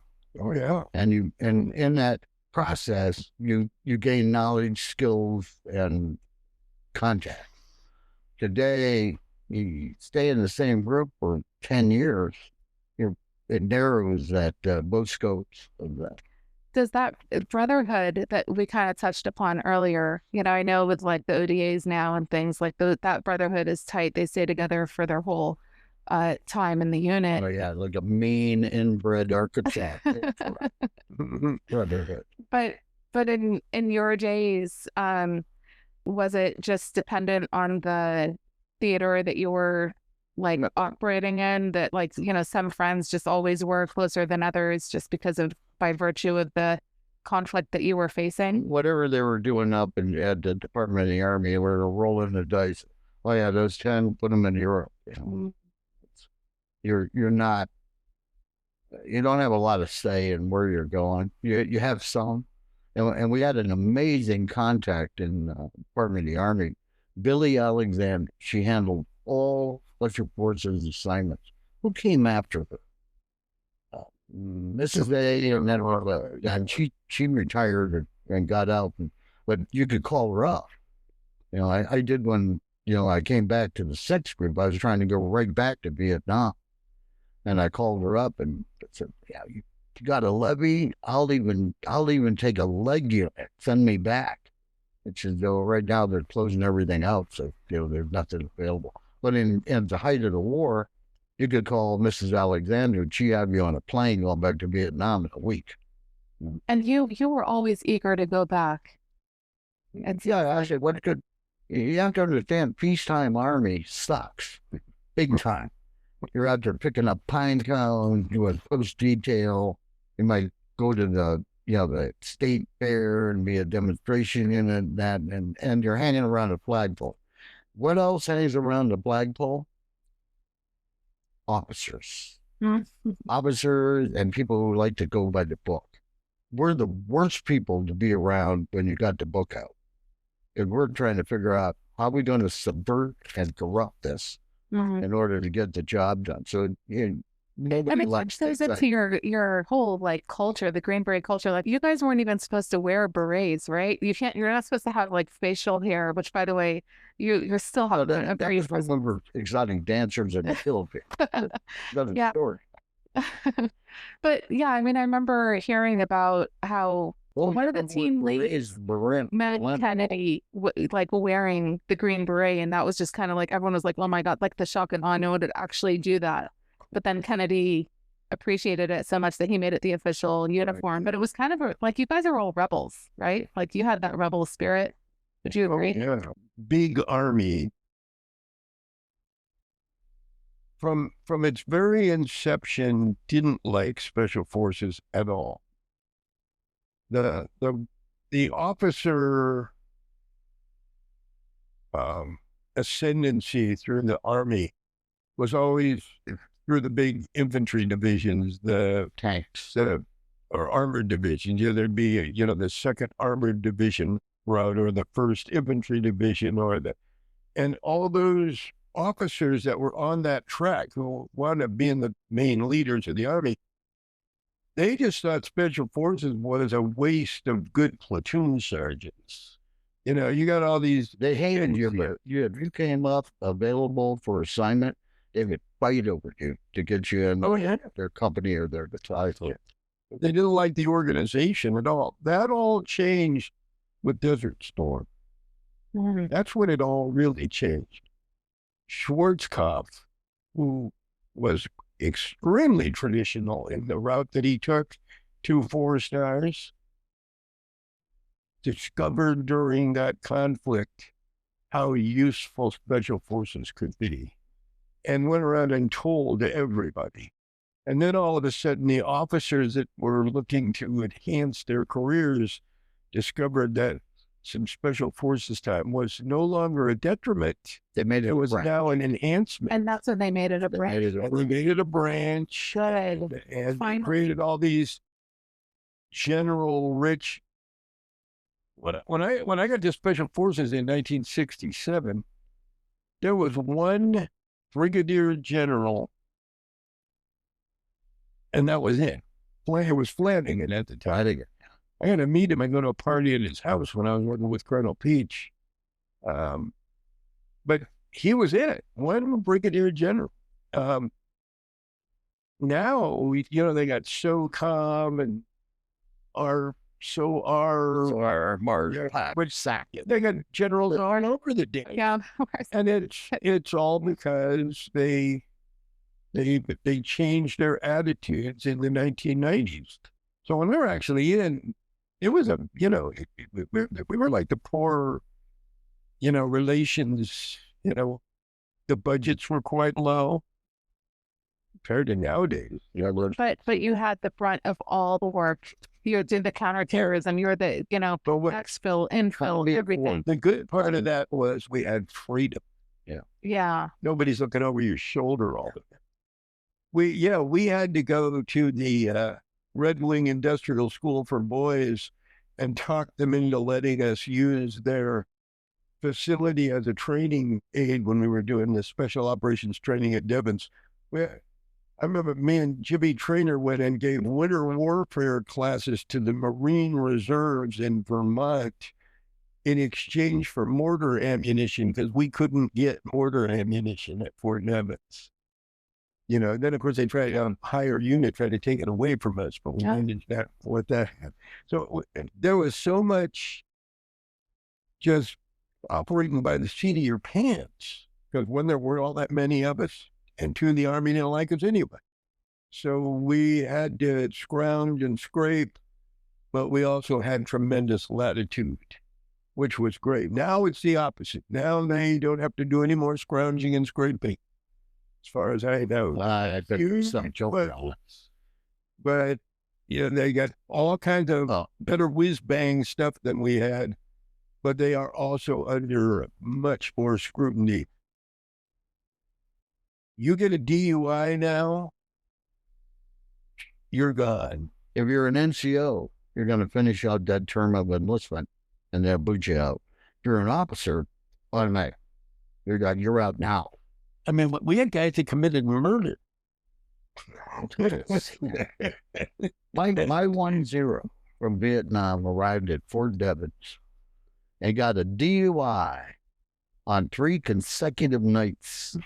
The last time he ran over the MP shack at the front gate and used the telephone to call the provost marshal to ask him to send a tow truck to pull his pickup off the wreckage. Oh, no. And my brother, the guy who eventually became my brother-in-law, was a great guy, Jim Butler. He became the adjutant. He was also the bail bondsman for the capture. And the provost marshal was beside himself. The equivalent of speed dial back then. Oh, yeah.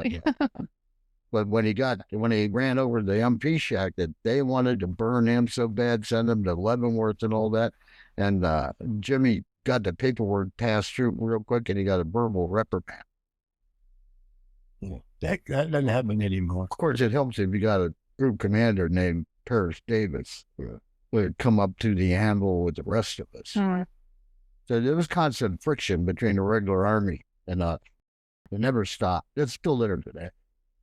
Yeah, and the other bad thing now is that the officers who are careerists, and the greatest example of that is our most recent chairman of the Joint Chiefs, Mr. Milley, who's just a badge collector and wants to get that SF imprint on his records. I talked to guys never an SF officer, not really. When he was a lieutenant. I had the same thing. They should have flushed him down the toilet with the paper. Well, I think they're kind of, isn't there now an attempt to reduce the number of generals? Oh, yeah. We have 44 four-star generals. That's, wow. That's one per every, 130,000? Yeah, something like that. It's We're like the Italian armies in the 1950s. They had one general for every 200 men. It's ridiculous, the number of generals that there are now. Way more than we needed to win. George Marshall had it right. George Marshall, when he was Chief of Staff of the Army before and during World War II, said he never liked giving anyone their 3rd star. Well, obviously, as the war progressed, he had to, because they had so many men to come out. GEI increased the number. But there were hardly any generals above Major General before the war, because he said when they get the 3rd star, they start thinking that you're supposed to listen to what they have to say. And that's George Marshall. And it was kept and we fought World War II with fewer generals than we have right now, even though we had 11 million men or something, and now we've got one. I mean, it's ridiculous. I'll paraphrase a good friend of ours, a guy named Jay Graves. He passed away. He was a maniac, is the best way to describe Jay. Yeah. Held a project. I would use dealt that with word, that. yeah. And one day he told me, sitting around talking, he says, you gotta remember, the officers are nothing more than Christmas help. They're here today, gone tomorrow. And, your part of your assignment is keeping them from destroying the rest of us. Interesting. To close out that era that you guys really started your careers in, what were the differences and some of the similarities that you saw between operating in Laos, for example, and the jungles of Asia, and then the concrete jungles of, Berlin and Europe? Laos was was a nightmare. Well, all of the targets up north were pretty much nightmare. They had jungle everywhere, except some places up on the plateau and the northern highlands. The CCN had North Vietnam, northern Laos, and parts of another country that should probably stay unmentioned as their area of responsibility.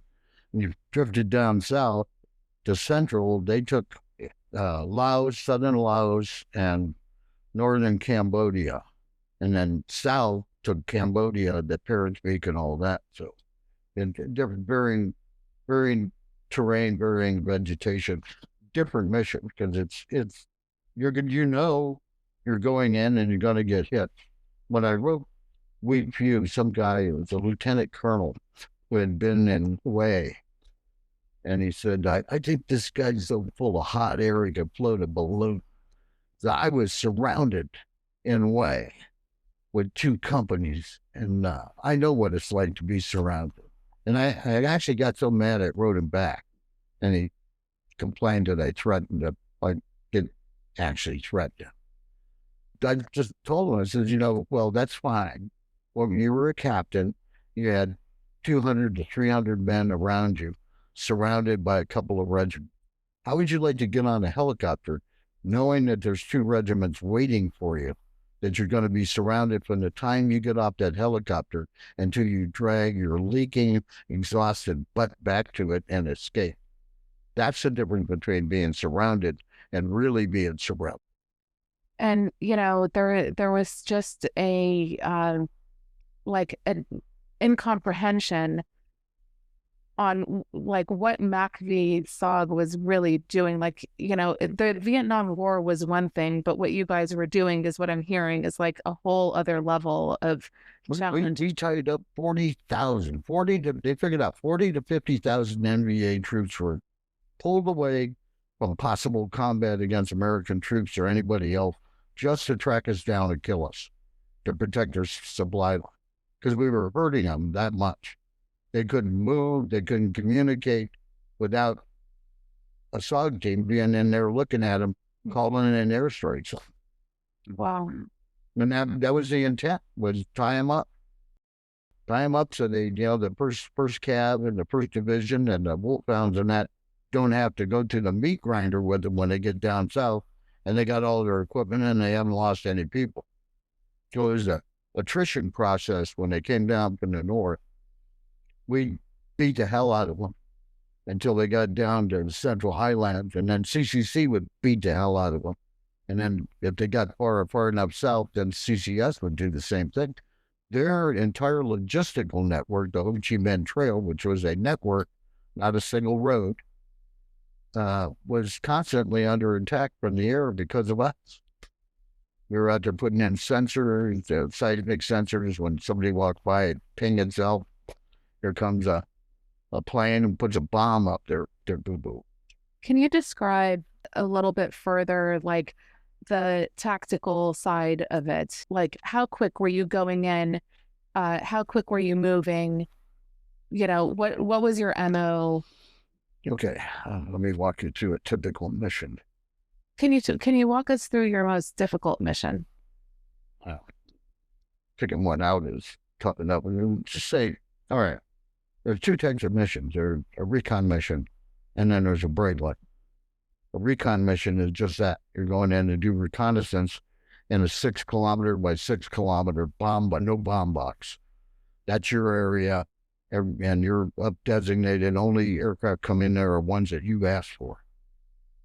A bright light is when you're so shot up that you can't get to the helicopter on your own. They send another recon team. Or if you're lucky, an exploitation company, if you're in that much trouble that they have to send them to pick you up, carry you to the helicopter, and everybody boogie back home. 2 different kinds of missions, both of them equally hard. On a recon mission, you'd go into isolation, which is a separate area in Da Nang, inside the big compound, all fenced off, and you lived, ate, slept there, and you got your target folders, and you went over your equipment, you went over the mission, you went over who's the 1-0 and the 1-1 would go fly a visual reconnaissance, pick out primary and alternate LZs, look for enemy traffic and all. This is an ongoing process while you're in isolation. Once that's said, okay, you're moving to the launch site, we'd move from Da Nang to either Quan Tri or Phu Bai, both of which were launch sites. That's where we're actually going to run the mission from. When you get up there, usually they'd send 3 teams at a time, sometimes 4. It's a fighting compound. It's got burns and bunkers and tin huts for everybody to sleep in a mess hall, and a tactical operations center with a perforated steel plate landing pad for all the helicopters to set in. Next thing you're going to do is you're going to get your launch date. You'll line up in sequence. 3 teams went up. Okay, Team 1, Habu, Team 2, Anaconda, Team 3, Kansas. We're all ready to go. And you got your slots, you got your bomb box, your target area, time to launch. So the helicopters come. We'd load on the helicopters. The gunships would come in, the Cobras and that, they'd load them with rocket. Well, usually they went over to the rocket place and loaded them there. And everybody would pick up like Wagnerian opera and fly off into the distance, and they would insert. Sometimes you use a refueling point because you didn't have enough fuel to get there and back on the helicopter otherwise. And then what they do is we had a thing called Covey, which was a fixed-wing aircraft, either an O2 or an OV-10 Bronco. Has a pilot in the front and an observer in the back. The observer in the back is normally a former 1-0, 1-1 or whatever, and he's there to direct air support for you. So he's sitting there with a grease pencil right down the canopy. He's flying around looking at targets, looking at the LZ. You come in, if it's a hot LZ, it's going to be a hot LZ. They would prep it real heavy with either fixed-wing aircraft or with the Cobras, or just with the Cobras, depending on what you had. And sometimes you try and sneak in. We had a thing called a Nightingale device, which was a big square fiberboard, and on it were cherry bombs, firecrackers, silver salutes, and that, together with shot cord and time fuse. So you'd come in, you'd touch down just enough to make a roll and roll forward, throw this thing out, and it sounds like a firefight. Sounds like grenades and automatic weapons going on. And then you'd slide over a little further and you'd actually put the team on the ground and actually we had to do that in the end because there was no place to sneak and peek in the area of operation west of Hawaii. They had trail watchers, they had everybody out there, they had counter recon teams looking for us. So anyway, you come in, you sit down. If you're lucky, you don't make contact on the LZ. First thing you're going to do is move off the LZ, and you're going to move fairly fast. Once you get off the LZ where you feel comfortable and you wait for the bush to settle down again, because the bush is going to tell you if anybody else is in the area. When the crickets stop and animals stop, that's when there's trouble. So you wait for the bush to settle down, then you're going to start moving, and you got to plan to cover your box. If it's an area recon, we're going to do it this way. Go and sweep up here, come down here, go back up there, etc. If it's a linear recon, like part of the trail, you're going to set up and get ready to actually move down adjacent to the trail so you can follow it, look for communications wires, cables, truck parks, rest areas, things like that. And then you move real slow. I mean, I remember taking half a day to move a couple of 100 yards. It's slow. You make sure you don't bruise the vegetation. You walk through the bush, and now what happens is the trees get bruised and branches get bruised on bushes, and that just like the human body. You can see where somebody had passed through there. May not have broken the limb off, but the green is discolored, and that. So you're always looking for things like that to make sure that, nobody's ahead of you, beside you, and also to cover your back trail. The two guys on the rear gunner slot, that's what they're doing, covering up tracks, checking to make sure nothing's visible. If it is, trying to hide it, that to keep the team's passage out. You move until just before dusk, and normally our missions were 5 days. And we got 5 days on the ground. I only stayed on the ground 5 days one time, and that was the one that's in the book with the old French aircraft. But and normally you got run out of there by the time 1970, 71 rolled around. You were lucky if you could stay on the ground for a day and a half, and you get run out of there. I had one target called DM-10, demilitarized zone number 10. I ran 4 times, and my cumulative time on the ground for all 4 missions was under an hour. Wow. And each time I got back to the helicopter, I was almost out of ammo. Because you make contact. I mean, they're right there. And then towards the end of 70 and 71, they had counter recon teams out there, which were North Vietnamese. Both of them were NCOs. They were hardened combat troops. And they normally put them with a green unit that had come down from up north or whatever, and they're sweeping for you. They use the green unit as just flush you out of the bush. And then once they know where you're at, they start closing, putting pincers in, trying to move you on the terrain so they can use it against you. And that's so it get towards those years there. I remember running in the early 70 or late 70, early 71. We could still move around in some of the target boxes. But by the time I left in 72, then you were in and out of there.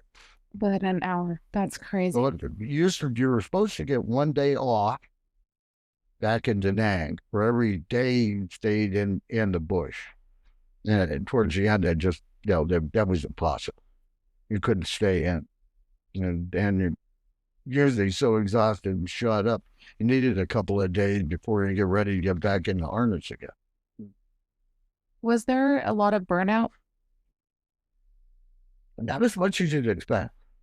There's a lot of guys. I mean, I watched myself and I watched my friends, realizing that we had sunk to some forms of depravity in both our personal lives and how we looked at the world. But, the guys just going, well, crazy, I can't go to that. That's why they picked you to do that job, because they figured during the period before that you had the intestinal fortitude to do it. So where did that hardness come from? Were your parents very hard on you? Well, my dad was a hard man. He was hard. My grandfather was German, Billet, and he was a hard guy. But my dad grew up under him, and he wasn't when I grew up being slapped on the back of the head and sometimes punched, it's just the way my dad was. My mom, she was from West Virginia, and great lady, but she had a temper on her when she got run too. But I had a happy childhood. I wasn't sexually abused. Well, there was that one incident. Do you have siblings? Siblings? Do you have any siblings? Oh yeah. I have siblings. None of them are equal, but yeah, I have siblings. I have 2 sisters and 2 brothers. And are you still close? Were you? Yeah, we're except my younger sister is bipolar, and she's at the far end of the spectrum. After a while, they can't do anything with the drug protocols, and eventually they go mad. But she at the far end of the spectrum right now. I was the second child, and you know what they're like. Yeah. My older brother, And I love my older brother, but he thinks he's the patri nobles, the head of the family. And he's always giving advice. The day that he found out he was worth $1 million, he had to call me and my younger brother. I'm worth $1 million. So now we don't address him as Jerry. We address him as the millionaire. Did you talk to the millionaire? No, you talk to him. Well, my sister, former English teacher, teacher of the year for 3 years running in Minnesota. Oh. And an evil, evil. I'm joking. I was going to say, I'm like, well. Yeah, she's like me without the mustache. She's a lovely woman, married to a Air Force veteran, actually. Well, and one of your siblings must have married a friend of yours, one of your brothers from your Green Beret unit, right? Because you said your brother-in-law earlier? Or... Oh, no, that was F.C. Butler. I married into his family. Oh, okay. The first marriage or a second? This is the third. Oh, 3 marriages? Well, you know, a couple of You're just all about setting records, apparently. I could never get the first two to work longer than 4 years. And Carol and I have been together 25, close to 25 years. He introduced me to her. Yeah. He's going to pay for that someday. Well, he actually did. He passed away. Oh. Well, Jeff, what about you going from the jungle to the concrete jungle? What was the riskiest mission you ever undertook that you'd be able to talk about? Yeah, that's a problem. I know, right? Well, I'll outline something for you that I think is hilarious now. Didn't seem hilarious at the time. This is when the lesbians were after you. No, okay. I was in a foreign country. I never, my jungle time came later when I went to Burma, because I did actually serve a tour in Vietnam. I was part of that investigative force that was looking into it. I got a bird's eye view, but I did not serve a tour in Vietnam. Later, I went to Burma and in similar conditions, but wound up getting carried out on a stretcher. So I thought I was dead, but in between, and we'll go the other end into the city, in a foreign city.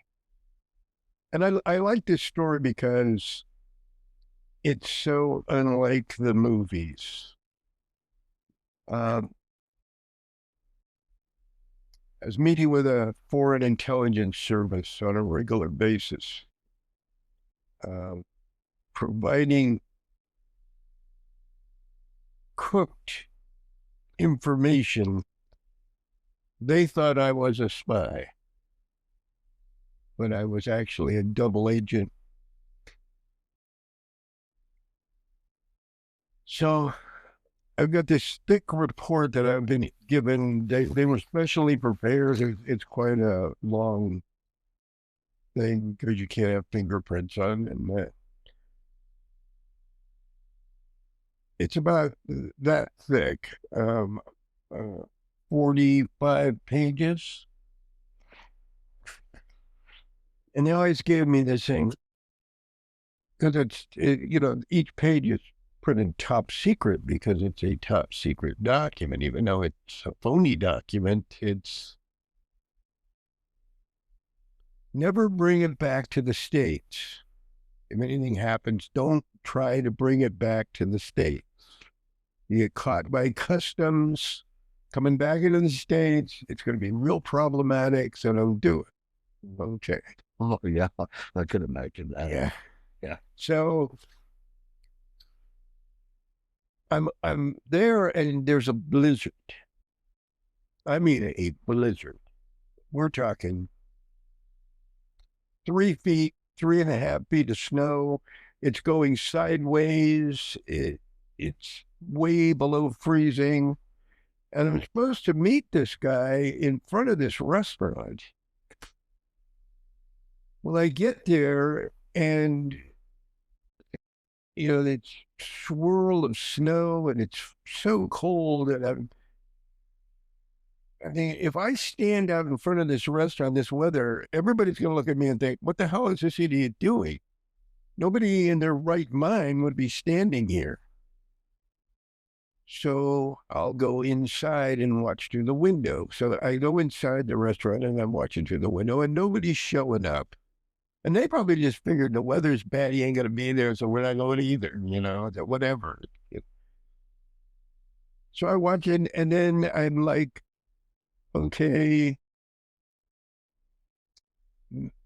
I was told to wait in front of the restaurant. Maybe if I'm not out front, they'll just drive past. So I go back out in front of the restaurant and stand in the blizzard a little bit more. And then I'm thinking, no, I'm a complete mess. And the time window is past. So I go back to the hotel. And of course, I'm in this super cheap hotel with linoleum floors and one of those toilets with the tank, like in The Godfather. Oh, yeah. Tank on the wall, you pull the chain to flush it. I mean, hopefully the chain was still there. And so now I've got this thing, and they said, never try to bring it back to this. But I was never given any instruction on exactly what to do. So now I'm sitting on the bed, I'm soaking wet, I'm freezing cold, and I'm like, what do I do with this? So then, well, I'll rip it up, page at a time into tiny little confetti pieces and flush it down the toilet. So I go in the bathroom and I'm sitting on the floor in front of this old-fashioned toilet. I'm carefully tearing pages of this document into crossways into little pieces. Put them in the toilet, flush the toilet, watch, make sure, give it a second flush. So then I'm thinking in my mind, I'm going to have to flush this toilet about 80 times in a row. And I don't know who can hear what in this hotel. What are the walls like? And what if it clogs the toilet? And then there's little pieces of paper with parts of top secret stamps floating around in the toilet bowl. And some authority from the local country shows up. This is not going to be good either. So this is probably not the best way to do this. So I think maybe I should burn the pages and flush the ashes. So I go rummaging around in this cheap cigarette-scarred wooden nightstand and I find a box of matches. So I go back and I'm sitting, this was Providence, because I'm sitting on the floor and I'm ready to light up the first page that I selected. And I just happen to look up and I see the sprinkler hit.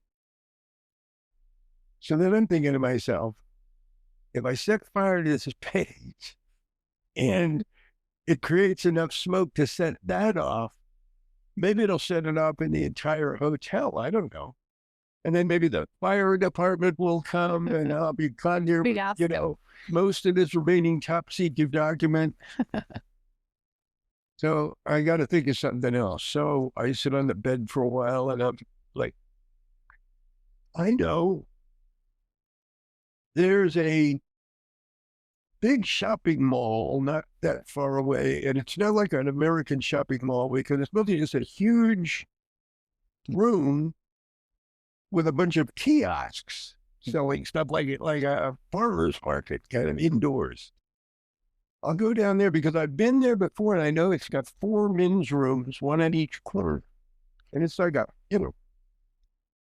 80 yards long and 30 yards wide. I mean, it's a big space. And that's like, so I go down and I go into the men's room and I lock the little slide thing on the door of the stall and I'm sitting on the toilet and I take a page out and I tear it up into little pieces and I put it down between my legs into the toilet. I double flush and I watch and I make sure everything's gone. And then I get back up. I go out and I'm wandering through the thing and I get down to the other corner and I go into the bathroom and I do the same thing. And then I get out and I walk across and I stop and look at some kiosks and I go into that. So I'm going around to form, one page per stop in the men's room, figuring nobody's looking at me. And so I get rid of about 60% of the remaining document that way. When I walk out of one of the restrooms and there's this big, hulking looking guy with the typical kind of ruddy Slavic face and the fur hat, the big overcoat, and I immediately think to myself, oh, it's some kind of a cop. Probably wasn't, but in that situation, your mind goes berserk, and you get this super paranoia. So I'm like, oh, crap. So I just walked out of the other end and walked right out the door and just kept going. And now I walk out, I'm in this industrial area, and I've got... So I walk around the block and cross my own footprints in the snow, and I don't see any other footprints. So I do it a second time and cross my footprints again, and I still don't see any other footprints. I think, okay, nobody's following me. Well, it was this industrial part, had the roll-up doors on the buildings, and the trash was out. So there's a trash can out behind everything. So I'm reaching, I pull a page, I crumple it up into a little ball. The snow was so high that I could just stick my arm down and get it wet and squish it around in the snow until it's like a little ball of paper mache. And then I come by a trash can and I stick my arm all the way down and put it in the bottom, as far down in the trash can as I can. And then I pull another one out and I wad it up and I put it down in the snow and I squeeze it until it's a hard little ball, and I walk to another trash can and I got rid of the rest of the document that way. I finally am done with all this. I go back to the thing. I've got this down jacket on. It was dark blue down filled, and whatever, God knows what was in those trash cans, because it smells so horrible that it's wet. So I'm sitting in the room and I'm completely soaking wet. I'm absolutely having chilblains, and I smell like some kind of horrible rank garbage. And I'm thinking to myself, this is like nothing like a James Bond. It never is, right? Someday I want to see somebody make a movie where this is what happens. Okay, so should have chewed those documents up and then bought himself a curry, and it would have been able to clear it all at one point. Yeah.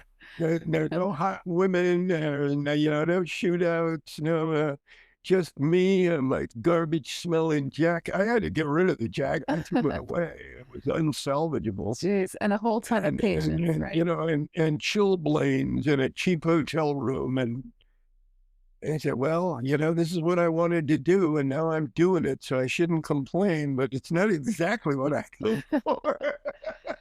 So let's talk about that. The true nature of espionage and the lurky world of spycraft, and then, the glamorization of that in Hollywood. What's something that you wish people that watch movies would really know about, the true nature? You just described in depth what a actual event. Nobody looks like Roger Moore most of them look like Danny DeVito on a pitch. If I could build on it as well, as you guys are in talks with Show Doc Studios for the miniseries, how are you hoping to portray the true accurate nature as realistically as possible?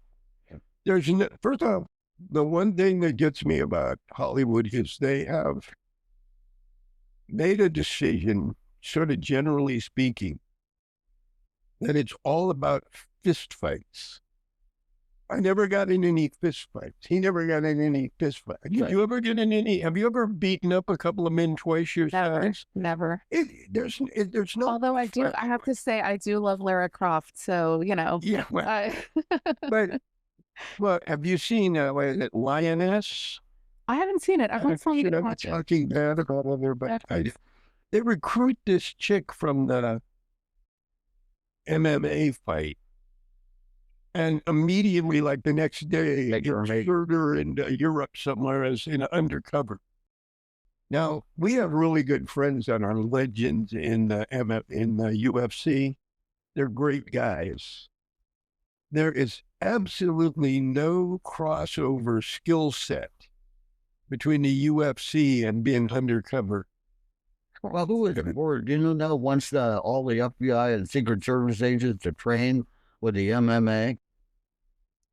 Oh, Yeah, I just saw it on TV. It's Well, I know like Oh, yeah. jujitsu is like the big thing right now, right? But anyways, I really appreciate that about like the book and also the future miniseries is like, you really do get an accurate portrayal. Like I think back, one of the best Cold War miniseries that I watched was The Americans, that took place during that Cold War era. And I suspect, it'll have a very similar type of feel and vibe to it. Well, John LeClaire described it right, but Smiley's people. yeah. I mean, he write and Len Dayton, but both of them write well. And from experience, obviously, or being close to experience, they picked it up. When they portrayed it, accurately in their books. And it's when you get to portraying it on a big screen, sitting there watching somebody prepare to do a dead drop for 3 days, doing the recce, putting in the load signals and all that. That's not going to fly. Who's going to watch that? Switch it over. Yeah. And the big discovery for me, leaving the military and the government and going out on our own, was logistics. Oh, yeah.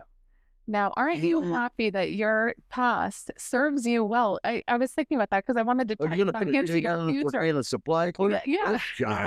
Yeah. Sliding Aren't you glad that you had to go through that Well, in hindsight? I've never sat and God, I'm so glad I got to go to Fort Lee. No, but you got the logistics down. I have to say, The umbrella of Uncle Sam's logistics is just wonderful. It takes 8 people to put one pair of boots on the ground. Yeah. 8 people. Now, actually, I think it's more now. That was during Vietnam, and they said 8 people to put one pair of And boots. now it's probably 13. well, I don't know if you remember, like with GWAT, someone calculated the price of one banana was like $16 for a single banana.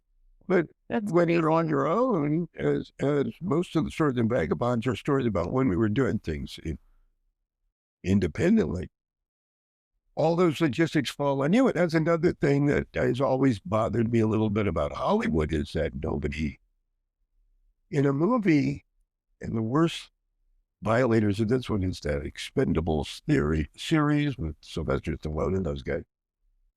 They always have exactly what they need at the time that they need it, and you never even know where it came from. Mhm. They just have it. It's magic. It doesn't work like that in the real world. You got to think and plan, and then you usually wind up having to, at the last minute, substitute something else because you don't have what you need. The logistics is like 90% of the operation, and it's and I'd like to see that portrayed a little bit more accurately. Mm-hmm. So and that's my 2 big sort of things, is that the fact that it's we all studied martial arts. I studied martial arts. I got a black belt and all that. It's not particularly germane, though, to anything I ever did.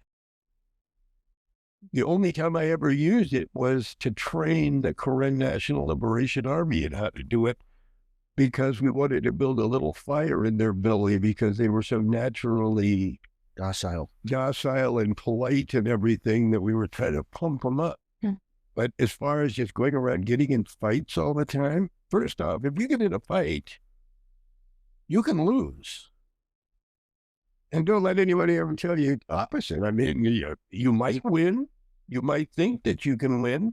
And you're going to get it over with quick. Yeah. So you don't get exhausted. Yeah. And then if you lose, it might screw up your attack, because your mission is never to be in a fight. In a fight, yeah, exactly. So if you get in a fight and lose the fight, you could screw up the entire mission. So why are you getting in a fight in the first place? It doesn't make any sense. So it's an absolutely rare occurrence.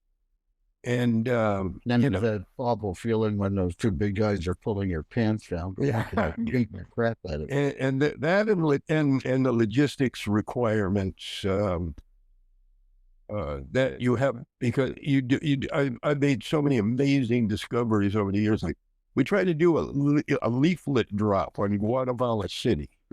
Okay. What happened? Well, try to find a pilot that's willing to do that. Because Trying to get clearance. So you're trying to do it independently at this point. yeah, Okay. yeah, independently. Yeah. You can't find a pilot that'll do that, because they'll lose their pilot's license, and you can't afford to pay them enough to be willing to lose their pilot's license, you know? Okay. Well, let's talk about, after the two of you conjoined into the futures that you would embark on, how many international incidents between the two of you have you almost created? Can they be counted on one hand? Impossible. Yeah, I'd let you handle that, but you're liable to tell everything. Yeah. Enough that he ended up being flagged by Interpol. I had an Interpol, right? And I had, at one time, I actually had the FBI after. Yeah. Well, you had the group that I worked with included the FBI. Uh-huh. And the FBI guy that was part of the group was a really good guy. He was the head of the counter espionage division in Boston. I took Nick to introduce him to him because some colonel had started a rumor that Nick was working for Gaddafi. Really? Yeah. Have you ever met Gaddafi? I see him again. But so I took him to the FBI to become friends with, because we're working on this project. I said, this is my friend Nick, and he's here. He's not in Libya, So there's a bunch of stuff going around. So if your agency has picked up on any of this, tell them it's not true, that the guy that started this rumor is just a bullshit.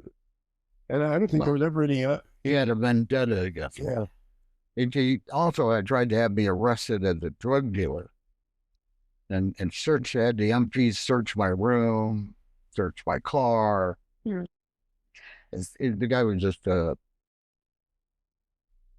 typical rep. So let's talk a little bit about some of the, the most meaningful missions that you were able to pursue when you guys worked together in a PMC capacity in the private military space. You were, I know we always say, you were ahead of your time when it comes to the private military scene. Well, there was nothing out there. When we got out of the military, there was Fidel Corporation, which was training Saudi National Guard, was made up mostly of retired officers. Right. There was Fargo International, which ran, industrial California plant protection, like that. If you wanted to be a security guard or whatever, but there was nobody really doing. Guys that left after Vietnam had gone to Rhodesia, guys had gone to other countries, fought in air wars, and that, but there was no infrastructure there like today. It became an industry. Yeah. In the space of a decade, from about 10 years after we started doing things, when the suits got involved. You had people like Lockheed and General Dynamics doing catering for the troops and providing showers, mess facility, emptying the toilets and all that. And you had people that were actually driving tanker trucks. Most of them in Iraq were lesbians from West Virginia, evidently. And all the ones I ran into anyway.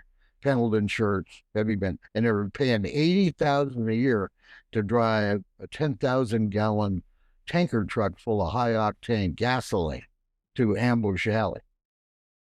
Those girls earned their living, but there was no real infrastructure for private military folks. And you mentioned that, was it that you guys saw a interest or enough of a market, through your own experience, or were people within your groups talking about hey, we got to do this thing in Rhodesia? So, were you doing the PMC thing before? We had done a lot of things like that, but the way it is now, the private military contractor, and that a totally different animal. It went from guys that were skilled in their trade, using it for an application outside of the military, to this muscled up, tattooed crowd that, they eating potato chips out of each other's ear, with all the macho stuff and that. And that was mainly because of the type of missions that, protective missions. They're doing convoys, then they started breaking in doors, that whole industry changed to fit those type of tactics. In our day, it was, you tried not to attract as much attention as you could because you didn't have the logistics behind it. When you put all that air power and logistical behind a private military company, they start acting like, door knockers. And that, I think they did a disservice on that. They freed up a lot of troops to actually be in combat by taking up the jobs that were dangerous, but could be done by a contractor rather than the military. And the military, a lot of units weren't prepared because they're rotating. You're getting a unit in from the Texas National Guard, and they're coming into Iraq. They have no idea what the hell's going on the ground other than what briefings they've got. And a private military company comes in there and stays in there, then just replaces personnel rather than replacing the whole unit. So it was a different game in those days. We were there to fill a niche that wasn't being filled by either law enforcement or the military or intelligence. And to do it in such a way you didn't step on their toes at the same time. Because if you're doing stuff like kidnap recoveries and that outside of the country, you're going to get flack from the FBI in those days. They get very, very touchy about civilians doing what they consider their venue. And they'll make life difficult for you. I'd love if we could talk, Jeff, about your experience in working with the Burmese. That was something I know, that was also in your private military career side of things, right? On the consultancy side? It wasn't even a job. I just volunteered. It was unpaid. We did get a good friend to the colonel that was helping over there had a nonprofit. We got a good friend to donate to the nonprofit enough money to cover all our expenses. So it didn't cost the nonprofit anything, but we didn't get it. It was just 100% volunteer. And I did it because the presentation that the colonel gave at a Special Forces Association meeting was so compelling that I wasn't, at the time I wasn't really doing anything. And I thought, here's something that so desperately needs to be done. And, you're just sitting around like a slug. So get off your ass and go do something useful. And that's what I did. And managed to talk Penguini into coming too. Yeah. So, well, what was compelling? Like, what is it that you're interested in? It was you hear the word genocide a lot. And most of the times it's bullshit. But in Burma, it was, and possibly still is, real. Burma is made up of a whole bunch of different ethnic groups. And the Burman will basically occupy the Irrawaddy River Valley, which is the richest part of the country. They don't like most of the other groups. And these conflicts go back to before I was born. So that was a long time ago. My son bought me a motorcycle for my birthday back when I was about 63, a youngster. And I wanted to give it a run, so I ran up the coast to go to a Special Forces Association meeting, which I hardly ever went to, but I knew it was happening and I wanted to take the motorcycle for a long ride anyway. So I ran up to it, and this colonel was there, Tim Heineman, and giving a talk about what was going on in Burma. And there was a picture of a 11-year-old girl who'd been raped to death by an entire battalion of Burmese. Holy Christ. And I said, at the end of the talk, he said, we need all the help we can get. Is there anybody who'd be willing to volunteer? And I just put my hand up. I can tell you a tiny little bit of history that I learned while I was there, which amazed me. Everyone's heard of Aung San Suu Kyi. She got the Nobel Peace Prize, and she was in house arrest for a while, and then she was president, and then she stopped being president, and she's very famous. Her name means Aung San's daughter.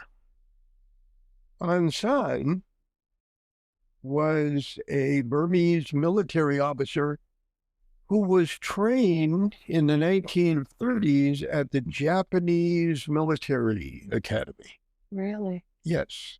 I didn't know that. I didn't either when I first got there. I found out why the Karen so horribly distrust the Burman and vice versa. When the Japanese invaded Southeast Asia, Aung San went with them. He became a Japanese loyalist.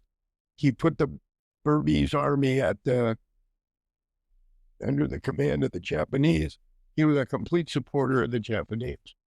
Now, some of the other tribes that occupy the northern and western hills, or northern and eastern, hills,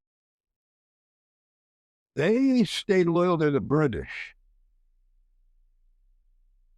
And that's where we recruited a lot of the locals that helped the Chindits and helped Merrill's marauders, helped the British Army, the Karen, the Karenni, the Shan, although the Shan are a little different, because they were always basically aligned with China, but China was on our side then, so it's very complex tapestry.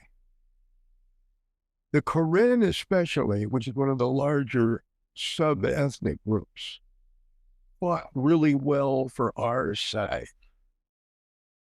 But when Aung San saw the writing on the wall that the Allies were going to win, he switched sides.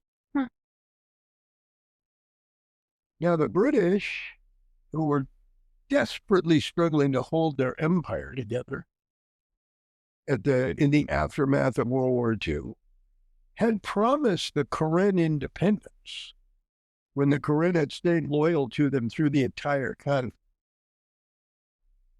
But after Aung San switched sides and, they had a lot of other problems on their hand and say, well, it's just easier to put this guy in charge. And they basically screwed the smaller ethnic groups. And a civil war started in 1945 that is still going on to this day.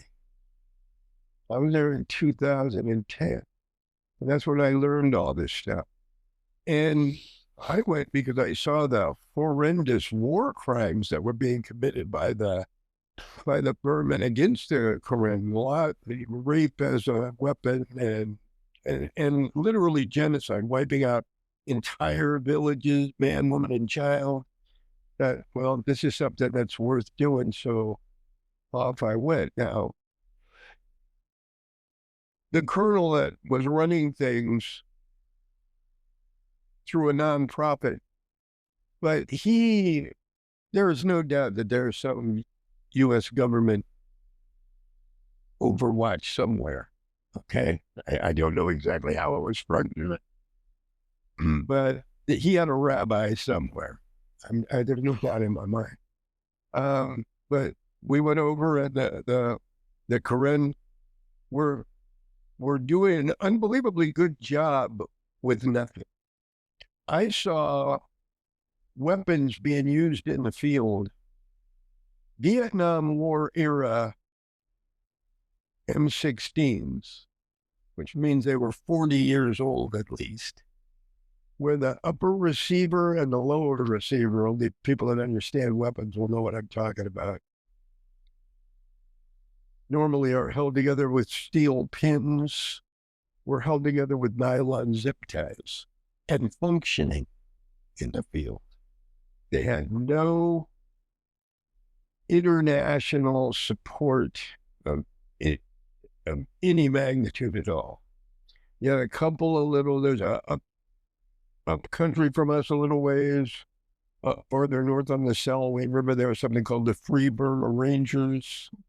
And then the project that I was with, but I mean, we're talking tiny little specks of help for a war that had been going on at that point. That was in 2010, so it it goes on since 1945.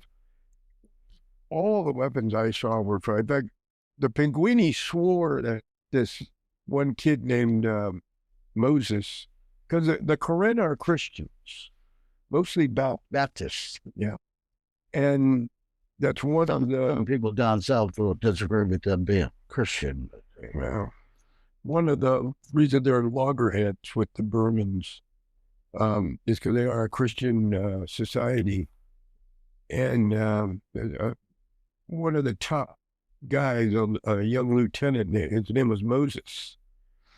He had a Car 15 that Pinguini swore was the same Car 15 that he'd carried in Vietnam.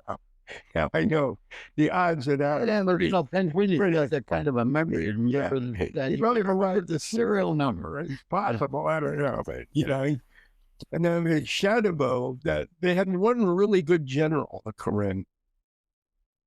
They called him the Tiger because everybody in Asia that's a successful military leader winds up being called the Tiger. Sign of respect. He had a personal bodyguard. His personal bodyguard's name was Shadabo, and he was in my class. Really, really nice kid. In fact, graduation day, he went on leave to go get married.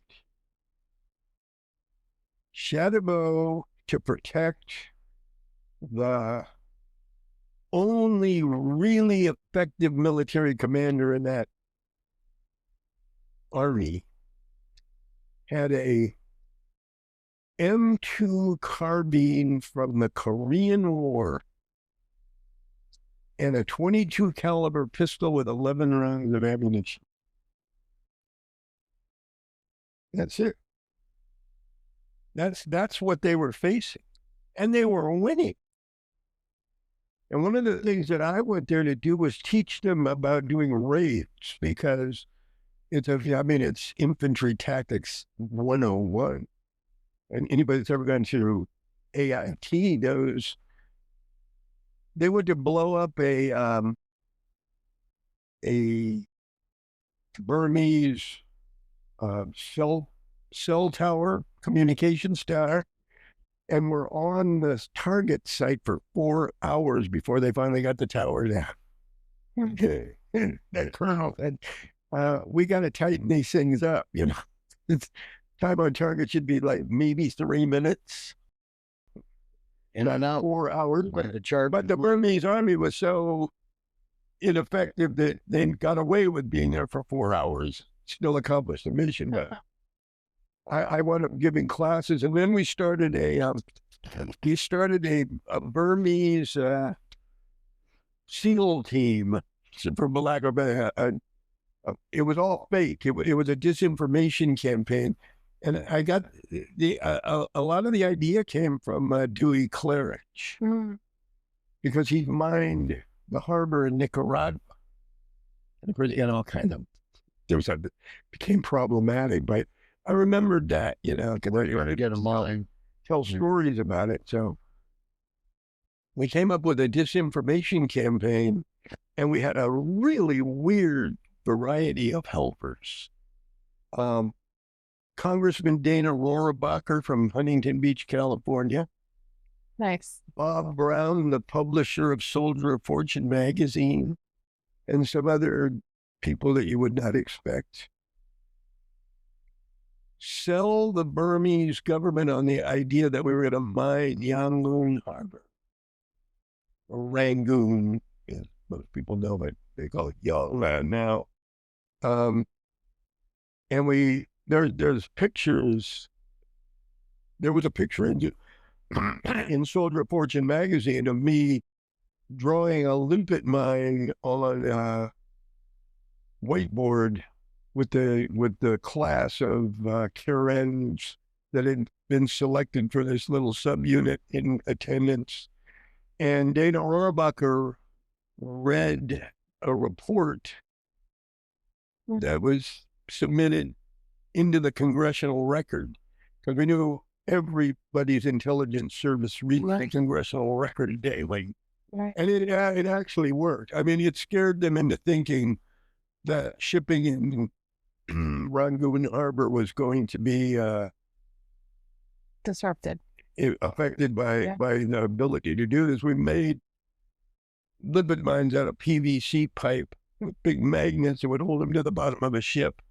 And there were photographs of the bit, but in the end, it was all, but it was a really interesting project to be part of. And I would have stayed there longer, except I came down with dengue fever, and walking out to find the tree that I used as a evening latrine in the pitch darkness fell off a 100-foot cliff. I didn't fall all the way to the bottom, fortunately, because my left shoulder hit a tree that was growing out of the cliff, and it stopped me after I'd fallen about 40 feet. And I got all tangled up in the bushes. I was hanging upside down. And the Karen, of course, heard the commotion, assumed that it was possibly a Burmese raiding party coming up the hill from the river. So they all ran out to the lip of the cliff, locked and loaded, ready to repel, and discovered it was just me moaning. It was an albino or brain attack. The thing is, Penguini had gotten a hernia, and the only other European in the camp had taken him back to Thailand to exfil him. So I was alone in the camp as an advisor. There was no one else there but the Burmese. They had no medical facilities whatsoever. Well, they had rubbing alcohol. They had a 1-gallon can of rubbing alcohol and some towels. God. So I had 2 really big gashes up my right thigh and a big gash across my chest. And this shoulder was obviously broken and smashed where it hit the tree. And they dragged me up. It took 4 of them to get me up to the top of the cliff, lay me out on a poncho, and sponge me down with a alcohol-soaked towel to get rid of the blood and all the plant material that was stuck to me, which put me immediately into shock. Oh. And so I was out of it completely. Like 2 or 3 days later, I have no idea how, because I was completely delirious the whole time. The British guy that had been in the camp, we think he was MI6, but he would never say, showed back up after dropped Penguini up in Chiang Mai, Thailand, made it back into Burma, and was shocked to find him, sweating, babbling, delirious, me lying in a bamboo pallet. So he sent downriver, and they got a medic and 2 nurses to come upriver from some refugee camp farther downstream. And but they couldn't do much anyway. So eventually, it took at least 2 weeks to arrange exfil to get me to Thailand. I wound up in a hospital in Chiang Mai. Eventually recovered. Well, I was right here. 4 months later, after I'd recovered for a month in Chiang Mai and then 4 months back in the States, I came to a meeting right here in this part of the world. They were going to formalize the whole project, plus do some other stuff. They had some stuff on some islands that they wanted to do. And he had a big meeting, and I came, and the British kid was there. So we went out to dinner. Nice. And he says to me, do you know how much time I put into just trying to figure out what I was going to do with your body. And I said, what? And he said, I didn't think there was any chance you were coming out of there alive. He said, I didn't know if I should bury you in Burma or try to take your body back to Thailand or whatever. And I said, oh, well, that's, fortunately, none of it ever came to pass. But he was actually that worried. So, Yeah. I wish I'd have been there. I would have had some ideas about that. but I wish you'd been there too. Well, that and SF medic, those are the best, right? Oh, SF medics are fantastic. They're the best.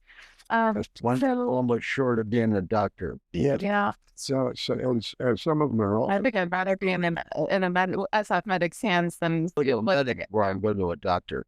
Yeah. I'm curious, because you were exposed to like this area with genocide and all of that. What do you carry with you? What did that teach you about humanity and also the generosity of Americans like yourself willing to go? You mentioned that. Well, with the generosity of Americans absolutely stunned the colonel. They used to come over to our hooch and they would just say, we want to know why you're here. And they weren't saying it because they didn't want us there. Quite the opposite. They were saying it because they couldn't believe that someone from America came to some decrepit little war camp of bamboo huts in the middle of the jungle in Burma to help them. And I say, well, we just heard you needed help, so we came to help. And they never could quite bring themselves to believe it. They were astonished. And the great thing, and the colonel told us this later, we had white hair and white beards. And they are very, very trained to look upon the elderly with a tremendous amount of respect. The venerable. He calls them venerable. And I know I discovered later when we were in China doing an operation that the Chinese love Colonel Sanders because he is both venerable and honorable. He's got white hair, and he never gave up the secret to his 11 herbs and spice. So they looked at us kind of like we were Colonel Sanders. Yeah. Well, Dennis looks kind of overweight. Yeah, Dennis looks like a chubby colonel. I'm seeing a bit of the resemblance. Oh, gosh. So China, yeah, you must have run into some near incidents there, right? Because the security and everything. China was... What was the best thing you got away with over there? No. Carrying the cash with only a switchblade. Carrying the cash with only a switchblade. The most harrowing part for me was going into China with a rubber stamp of a exit visa, Chinese exit visa in my left shoe, and a rubber stamp of a Taiwanese entrance visa stamp in my right shoe, and standing in a line to go to customs and telling myself with my rational part of my mind, they're not going to strip search me. There's 40 people in this line. They have no reason to care about me. They're not going to make me take my shoes and socks off. But what if they do? What if they do? Except he looks like always the question that won't go away in the back of your mind. So you just have to fight it down. But what if they do? And I've been in that situation a bunch of times. Although I think I remember the Chinese customs line the most. And then later I'd gotten a pre-briefing from China from our friends that we never worked for, who told me all the things to do. And one of them was, don't talk about anything in the hotel room. All the hotel rooms are bugged. You don't want to go go outside and make sure that there's background noise, yada, yada, yada. So, yeah. Okay. I kind of already know all that stuff. So I get to the guys, because it was an adult man in China, not a kid. I like kids better. Adult man, he'd get in his room. I arrive at his room at the hotel, and they're having like a how are we going to smuggle you out of China party? And there's like 12 people in the room all talking about it at once. I'm like, oh, shit. That's not good. That briefing went down the tubes really quick. Mission success? Oh, yeah. Yeah, the hard way. Got about on a fishing boat from a tiny village over to the Matsu Islands, and then from the Matsu Islands to Taiwan. But it was the first try didn't work because they tried to rip everybody off on the price of the fishing boat, blah, blah, blah. Well, Penguini was in the Matsu Islands, and at that point he had the visa stamps. Mm-hmm. And when he heard we weren't coming, he ran and cut him up and flushed him down the toilet because he was afraid to be caught with him. So by the time the second try went and we were successful, there were no visa stamps anymore. So I had to send him on to Taiwan. I said, go to the embassy and tell them you lost your passport. Mm. Go to the U.S. Embassy and tell me you lost your passport. So instead, he went to the U.S. Embassy and said, I just snuck out of China and I don't have any stamps in my passport. So what did the U.S. State Department do? Called the Taiwanese police and turned him in illegally in the country. Oh. So then he had to be rushed down south to, what's that city on the southern tip of Taiwan? I can't remember. Anyway, there's a city on that very southern tip. Got him down there on a medical evacuation flight to the Philippines, wrapped him up in bandages and shoved him on that. Oh, you still managed to get him. Oh, yeah. And he wound up back at the U.S. and then, as what usually happens, stiffed us for the final payment. I always stiff you for the final. You got to get all your money before they stop crying. Get the money while the tears are still wet on their cheeks. Yeah. So, well, you talked about the China experience in Taiwan and all of this. Of course, that begs the question about like the future of this line of business, whether it be, SF, the future of SF, with unconventional warfare, the future of espionage and tradecraft, with AI integration and all of this. Yeah, what are your thoughts on the evolution that need to shed all that trash that they piled on the shoulders of special forces? Yeah. The whole thing exists to support a 12-man team somewhere. But, they've got command upon command. You've got PSYOPs now. You've got civil affairs, all of which are support units. They don't really need to be there until they're needed. They certainly don't need to be lodged with you. That it just confuses the area. You got X number more of general officers and their staffs running around, trying to find things that they can get involved in. And our mission is fairly simple. We train, equip, and lead irregular forces. And that, all this other superfluous stuff is fluff. It's not needed.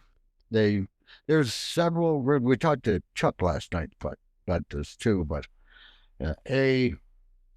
everybody in special forces should be a warrant officer. And they only have. Bill brought it up before. Said they should have a dress uniform, and they only wear it on special occasion. The rest of the time, they run around in civilian clothes or mufti of some kind. That gets rid of a lot of the dog and pony stuff. And it also loosens up the command. If you're a warrant officer, you don't have to deal with most company grade officers are not going to take on a Warrant 5.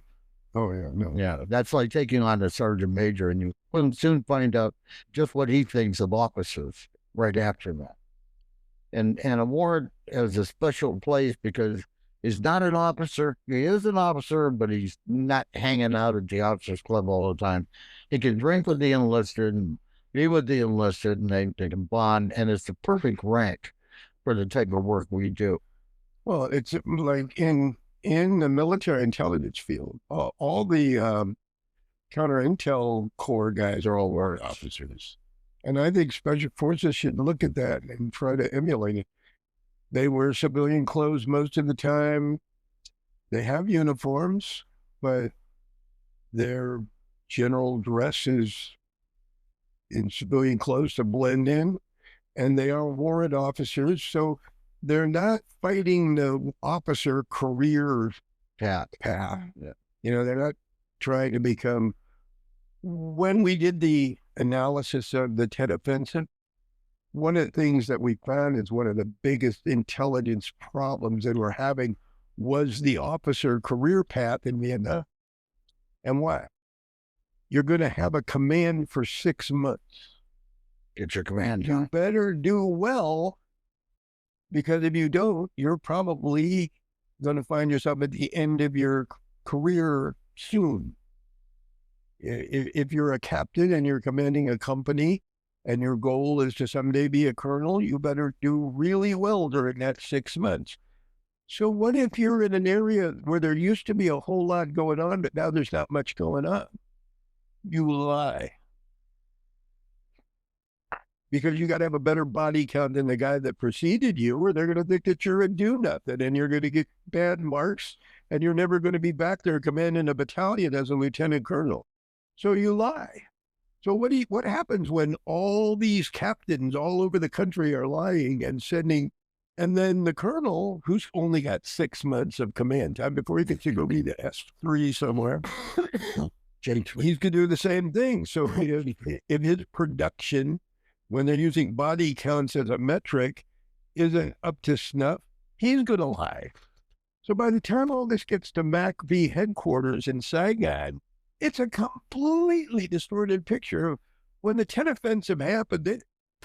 The numbers coming into Saigon would tell any observer that they'd killed everybody in the entire freaking country by that time, which obviously hadn't happened because they mounted a big offensive. The officer career ladder is one of the biggest impediments to getting things done properly. That's why I think all special forces should be warrant officers and not have to compete in that ridiculous game.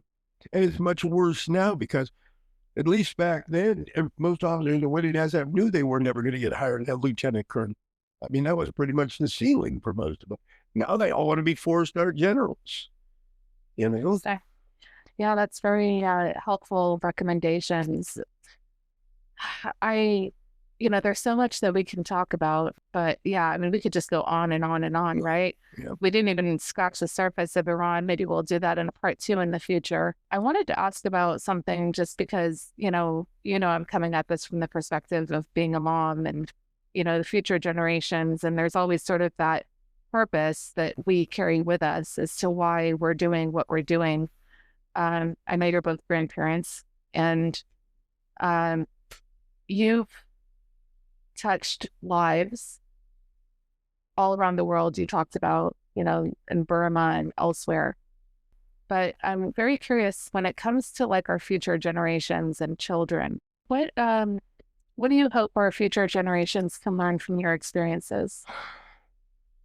I also go back to educating our children and the values of being American. Yeah. What makes us great?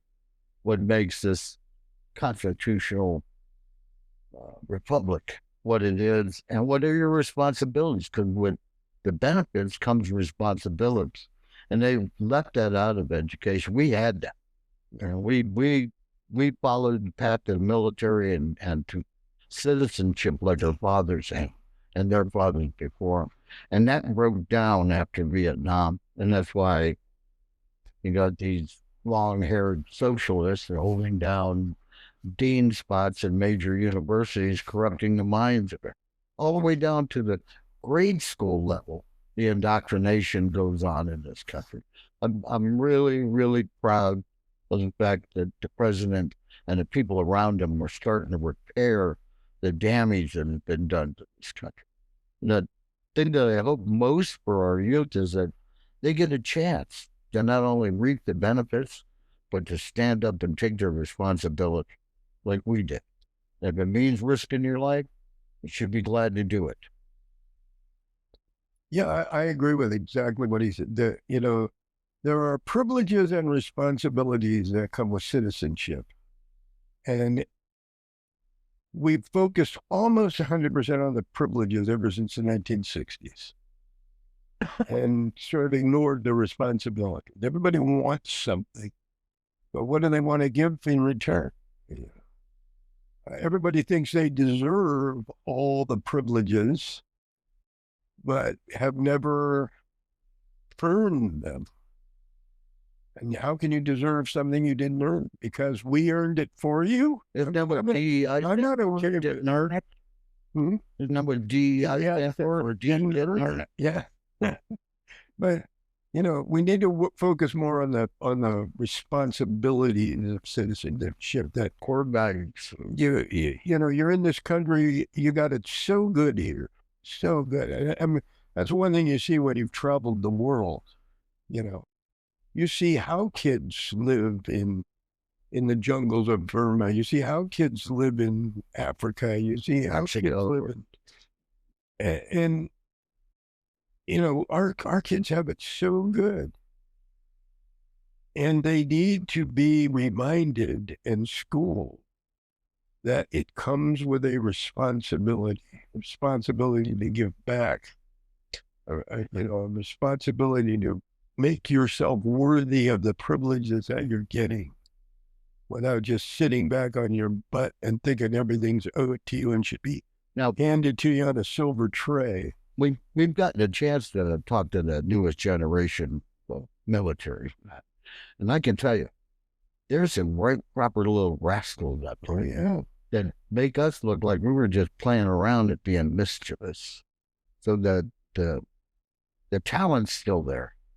And it's nurtured in some areas and it's not, but that talent is still there. That will to be an American is still there. And it'll rub off, it'll grow, and it'll prosper. And down the road some way, we might be back to what we were before, if not better. Well, obviously the current political climate is showing that that a turnaround is in process. And a lot of that is just because the other side made it so horrible that even people who didn't want to recognize it had to. Homicide, suicide. Homicide, suicide. Well, gentlemen, I appreciate so much this opportunity to be sitting with you and hearing firsthand about these experiences. I'd like to acknowledge you. And I have a little gift for you guys for your place. I want that to symbolize, from the people that came up in your footsteps. Look at this. That even in the shadows, you guys paved the way for us. All right, guys, I have just a couple more questions for you. You've been leaders. You've been led by leaders. You've seen it all. I would love to know what makes a good human leader in each of your commands. Willing to take the responsibility and willing to enthuse everybody else in the fact that it can be done. Caring more about the people below you than the people above you. That's what I always found. A really good leader. The worst leaders I've ever known were trying to impress the people above them and not really giving much thought to the people they were leading. And the best I've ever known would tell the people above them to screw off. These are my people and I'm going to take care. Yeah. Absolutely. Loyalty. You guys are all about the loyalty. I love it. And then my final question, and I asked everyone this on the podcast, is you were once a Grayman. Now you're stepped out of the shadows. You have Vagabonds and American Ronin coming out in the future. If you could do it all again, would you want to be a Grayman or not be a Grayman? Absolutely. Absolutely. Yeah. Well, I might change some details, but I don't think I'd change any the main. There is nothing in my lifetime, my one achievement that I'll hold dear to my heart, actually become special and living the life, actually doing a mission, coming home from it. It's And there's people out there today that are striving to do just that. We still are a very small minority. Less than 1% of our total population serves in the military. And less than 0.1% of that actually makes it into special forces. Incredible. You guys are very... The pass after the selection process, God bless the guys on the committees down there. They've kept it clean. They didn't soften it up because somebody was a female or they were, a Pentecostal with a leg injury. They kept the curriculum and the standard solid to go. Despite general officers screwing it up and then turning around and ruining the careers of the NCOs that stood up and said, that's not right. And that just happened at Fort Bragg here in the last 5 years. There's always some nitwit that wants to come along and make his stamp on everything. How about you, Jeff? What's your biggest achievement in hindsight? What's your legacy? What do you want your legacy to be? I want my legacy to be this show. I want my grandchildren to be able to get around the TV with their friend. They go, Grandpa. That's what I've been devoted for the last 2 years of my life. I haven't thought about anything else. I'll make sure my kids and all of their friends watch it one day too. And I have the honor of saying, you know what? I sat right by those guys. I'm still a little nervous about being in the public eye. But, I'll get over it. Yeah. I'll get over it for money. Well, we would have done this 30 years ago, but now... Well, we would have been aghast getting on TV or getting on film. What? It's incredible to me how every time that SF guys and like anyone in the SOF community, they'll take on like behind enemy lines and this and that. But then it's like being the public eye. Oh my God. That's the fear factor right there, right? The Special Forces is a pretty modest outfit. We don't thump our chest. Well, there's a few, but for the most part, we are quiet professionals. And it was drummed into us from the beginning. We pretty much lived our lives like that, too. Yeah. Well, I salute you. Thank you all so much, gentlemen. Thank you so much for being Not Grayman and on the podcast. It's a Special Forces group from the Vietnam era. The one in the middle was given to me by a friend for, it's the prairie fire pin for people who actually ran missions in Laos. A lovely man named Garrett Robb. And the top one is the combat infantryman's badge. Now, they got a new one called Battle Master, which is a bunch of hoorah. But that is, you can tell a combat soldier by that CIB throughout the Army. This one over here is from MACV-SOG. That's the actual I love that. pen. Hold on, I'm going to get a good zoom in on that. And the bottom one is the 10th Special Forces Group.